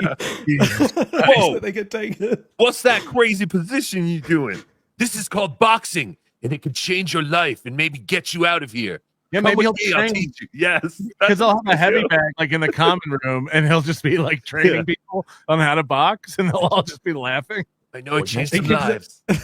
On our show, some bigger guy kicks him off the like communal one, and he'll just go, "I don't need that. I can shadow box in the corner," and he just stands there like this. Or they have like a little ring, and he's like, "Come on in, guys. I'll spar with you. I'll help you guys get a little bit better." And just one by one, people go in and just launch a fist into his stomach, and he just crumples. And then they just leave the ring. Because he's one of these guys who thinks that, like, even though he in this structured fighting world of boxing, like with all the rules and all the safety equipment and everything, he still loses. That's not how jail fights work. That's not how jail fights work. They're going to wait and get you in a cell. They're going to jump you when you're not looking. They're going to take your lunch. They're going to fucking crack you over the head. Like, it doesn't work like boxing, Aaron. That's not how jail fights go down. There is such a thing as also just not having physical gifts. Like, I could take up boxing, right now and go at it for 10 years and take Brazilian jiu-jitsu and train. And like, if I go challenge somebody, I'm probably still going to get the shit kicked out of me. I spent 40 years not exactly getting in bar fights every night like Roadhouse. So it's like, yeah, you could go take a couple classes with Coach Scott, but when you start talking shit, it's like people could still kick the shit out of you with no training. There's no sportsmanship. They find you when you're asleep and beat the fuck out of you. Yes, there is. Like, there's no honor. Like, they're not gonna like, all right, touch gloves. Now go to your corners. That's not how it goes down. Like, why? I mean, if the guy can draw money, if the guy can bring people in, if the guy can get 4,000 people watching him at a time, and the Blaze can work out a deal where they pay him a salary, but they keep all the super chats and the memberships and all that stuff. If he gets bigger, who gives a shit? You keep all the ad revenue and all of that. You can make that work. What he was saying there was Alex's whole audience on Blaze is like old boomers and stuff. But this is a guy who wants to go back to radio. Mm-hmm. Like, what do you think that is? Like, if a guy makes you money, why wouldn't you want to pay him more? I don't know. And we don't know what the Blaze's actual motivation is. Maybe they just don't see, maybe with like Jason Whitlock and Glenn Beck and all these other people, maybe they just don't, Alex isn't as much of a priority as we think he is because the Blaze serves an older demographic and I'm in my 30s, not my 40s or 50s. That could be it too. Or it could just be because I know Alex. I've spoken to Alex. I like Alex a whole lot. I will, like, no matter what, Alex, I'm out there. He's allowed to make fun of me and make jokes. I make fun of Alex. Thanks. But I will always, nice of you. Oh, nice of you. I make fun of Alex. You do? Alex, for the fact that when shit was going really bad with me, he called me. And to me, that's huge. Aww. Like, no matter what anyone ever says about Alex Stein, I'm never going to like trash this. Like I said, I'll make fun of him and he makes fun of me. We'll poke fun at each other, whatever. But like, I'm a pretty loyal dude and I'm never going to like quote. I think the Blaze should promote Alex and I may be biased in that regard because I'll never turn on the guy because I remember what people have done for me. And when shit was going really bad in my life, we've never met each other. We've only talked on the internet. We're not like friends. We're like internet acquaintances. But when shit was going really bad, Alex was on Tim Pool, a massive show. And Alex was on Tim Pool. And after he was done on Tim Pool, he called me to see if I was okay. Can I point something out right now? Like, it's another thing I hate about this man. He perceives the value of others through this lens of fame. Like, it's like, I'm sure he had plenty of people trying to call and text him in his real life. He They're did. like, hey, you holding up? You all right, man? Like, I'm sure it's a rough patch for you right now. Kevin But it Brennan, matters that Ethan Alex Ralph. Stein. Yeah, but it matters that Stein, a guy he's never hung out with in real life, because he was on Tim Pool. And it's like, he's a sick guy. It's like, for him to say, I'm a loyal guy, tell it to Ashley, tell it to April, tell it to Keanu and Gino. What if Stein Tell it doesn't? to your- What tell if it to your Stein brings an kids. 8-ball over and fucks Slam Piece? You still gonna be a loyal guy Right. again? Tell your kids you're a loyal guy when you said I hate being alone with them. Right. Tell your kids that you would have picked April over them. Get out of here. Like, again, those are the worst text messages I've ever seen from anyone. Him saying, I could live if my kids were gone and April was still here. But if And April that's was gone, forever. kids That's, were here, ugh. that's forever, He dude. Your has- kids have that forever. He has betrayed every single person in his life who he has a close relationship with. Everyone. SP, remember he dumped her for April.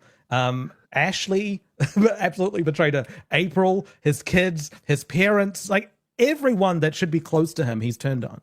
Doesn't he also understand that Alex Stein is reaching out because Alex Stein wants to find out all the Right. dirt first? Yes. So he can put it on his show? It's like when he does the same thing with Kevin Brennan. He's like, Kevin Brennan's my boy, man. He checks on me right after big events happen. It's like, yeah, he wants you on his show to collect super chats, you fucking Well, idiot. it's exclusive, you fucking moron. It's weird. Like, shot up I fired a gun in a grocery store, and then like I don't know, the local news kept calling me. I think they're like my friends. I was like, no, they want to find out why you're a madman. Now they're checking in on you. Truly, we got a lot of these to get through. Mersh, if you have to go, let me know. Yeah, if you have to go, I get you. All right, TookieSoup.com. Thank you, everybody. Good to see you, Mersh. And man. Yeah, it's good to see you, buddy. Everyone stop obsessing over this idiot. It's pathetic. You're all pathetic. It's disgusting. Yeah. See you next week, maybe. I don't know if you caught this, but earlier in the week, Aaron said everyone should contact my lawyer, Todd V. Peterson, and he will answer all of your questions. What did you do? This morning, I sent an email to one Todd V. Peterson, Esquire. I have not received a response. I expect I will not be receiving a response. He doesn't check his email as often as his P.O. box. Yeah. If he needs it again, just let me know. But do we want to go over that, or you just going to leave it? What did you write? Oh, I just asked him some questions like Aaron told me to. Like Aaron told me to. Well, yeah, Aaron said, if you have any questions, direct them to my attorney, Todd V. Peterson. So I did.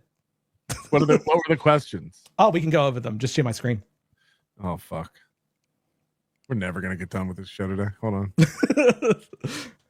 Hello, Mr. Peterson.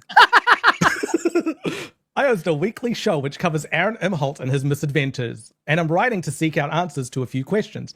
I would not usually bother, but on his July 17 show, Aaron instructed viewers of his show to direct all questions to his lawyer, Todd Peterson, and that he would answer them. So I thought I would capitalize on the opportunity. Like, why not?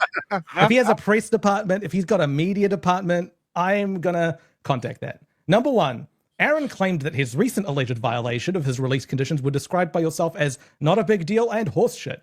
Is this accurate or a mischaracterization of your assessment? I want to know. 2, your recent correspondence to Judge Schultz in response to the alleged violation of release conditions was extremely dismissive in nature. Is the dismissive tone of this letter to the judge a strategic choice that you made, or were you acting on the instructions of your client when you wrote it this way? I want to know, like, what makes a lawyer write a letter like that? This is not a good commercial for Mr. Counselor over here. Number 3, Aaron claims you opted to have the alleged violation of release conditions be handled at the same time as the sentencing hearing. Common sense would dictate that this would leave little time to act or salvage the situation if a ruling is found against Aaron immediately before he is sentenced. Was the decision to have this be heard on the same day as sentencing in any way impacted by the fixed fee nature of your engagement with Aaron? Or is there a strategic reason for you wanting the judge to consider that Aaron may have violated his release conditions immediately before sentencing him? Wow. And 4, Aaron claims that you, as his attorney, sometimes choose to keep information from him because he doesn't know when to shut up. Is this true? Jesus Christ. Again, I would not have reached out to you were it not for Aaron explicitly instructing all his viewers to contact you and that you would answer our questions. Apologies if this is not the case. Thank you very much and looking forward to your answers, Mahmoud. God damn it, man. I can't believe he hasn't answered. Yeah, I don't know. I'm hoping. Maybe he's just busy today with other clients. Moody, I would advise you shut it off and don't visit. Shut your computer off and stop visiting this website. He told us to ask him questions, and I had questions. Like, these are reasonable questions. Why are you so dismissive to the judge? Like, what are you doing? Either through neglect or explicitly. Like, if his lawyer is really downplaying this, like you said to him, like, it's a negligence of duty, right? Like, I mean, his lawyer should be being like, dude, this isn't nothing. We should. Dude, the consequences are dire. Even Nick has said, I hope he sues you when this is done. Like, this is terrible, this letter.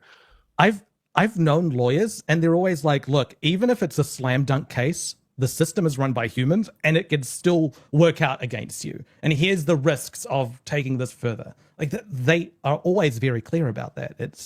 If he hasn't told him that, that's a negligence of duty. Yeah, he's got a case for that. We're gonna get Mersh on Supertips. We're gonna work it out. I released a clip. It hurt our relationship because a clip came out. There was an old clip right after we were talking nice. I literally was like, yeah, maybe I'll join Supertips. And then one of my listeners was like, you believe this fucking guy? And I'm like, well, no, I'm gonna look like an idiot if I jump on Supertips. It was a months old show, and the clip just happened to drop. And it was come on. Okay, not 1, but 2. All right. Our contract was up at one point, and they said, I know you loved the fish lunch so much the first time. Let's go to the exact same restaurant that's right next to the studio, because that's the you didn't. So it was 2 separate occasions. You didn't go back for seconds. No, and I don't eat fish. So I was like the asshole eating chicken. Yeah, he does. He unites people the way Joe Biden does, where everyone's like, yeah, we all can agree this sucks.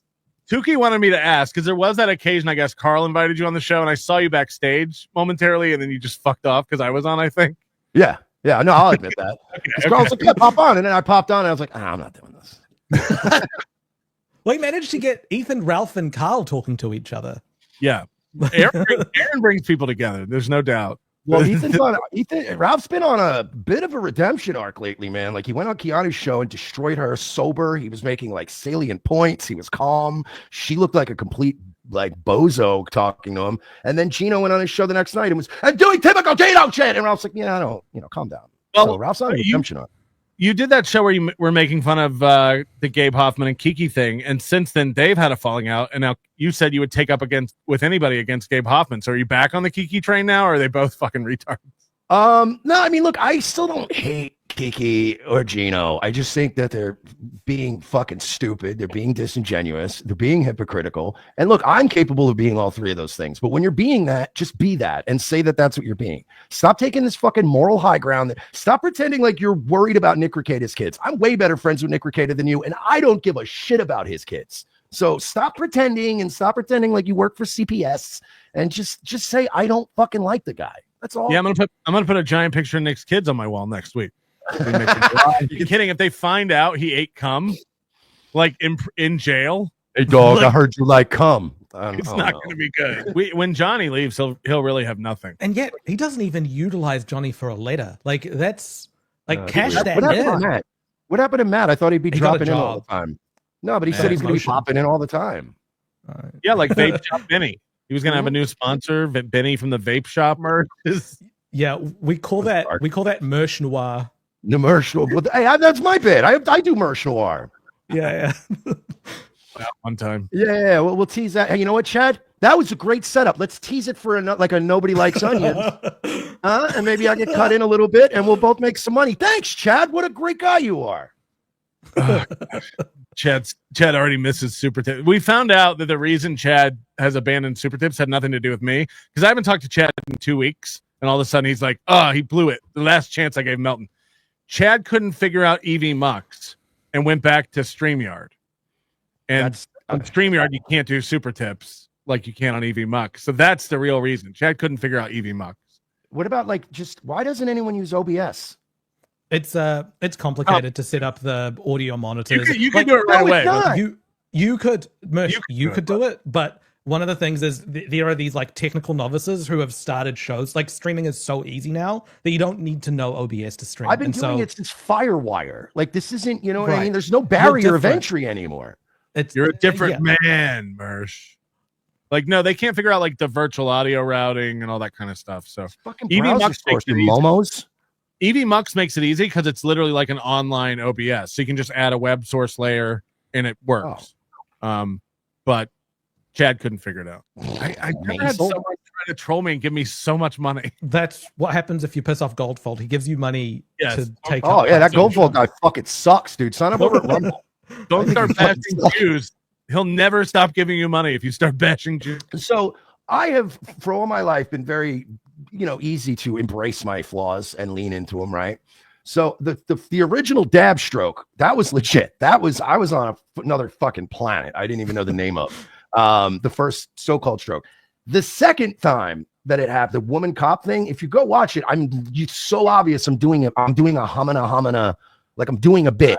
The whole point was that the white female actually didn't shoot a dog right away, and I was going like, oh my god, like female cop didn't shoot the dog, like whatever. I know it's never going to go away, but at least wait for me to really have strokes because they happen frequently enough. Other thing that's happened is today another victim impact statement was submitted, so there's now 2 victim impact statements.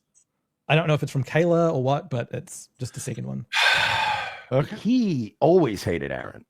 And I was the one that was like, nah, he's not so bad. You know what I mean? And like, for some reason, Royce is just like, no, I hate him. I'm disinterested in the whole thing. But like, I don't know. He's not into the drama stuff. He's into cutting carbs and screaming about politics nowadays. And I'm all about the Jerry Springer shit.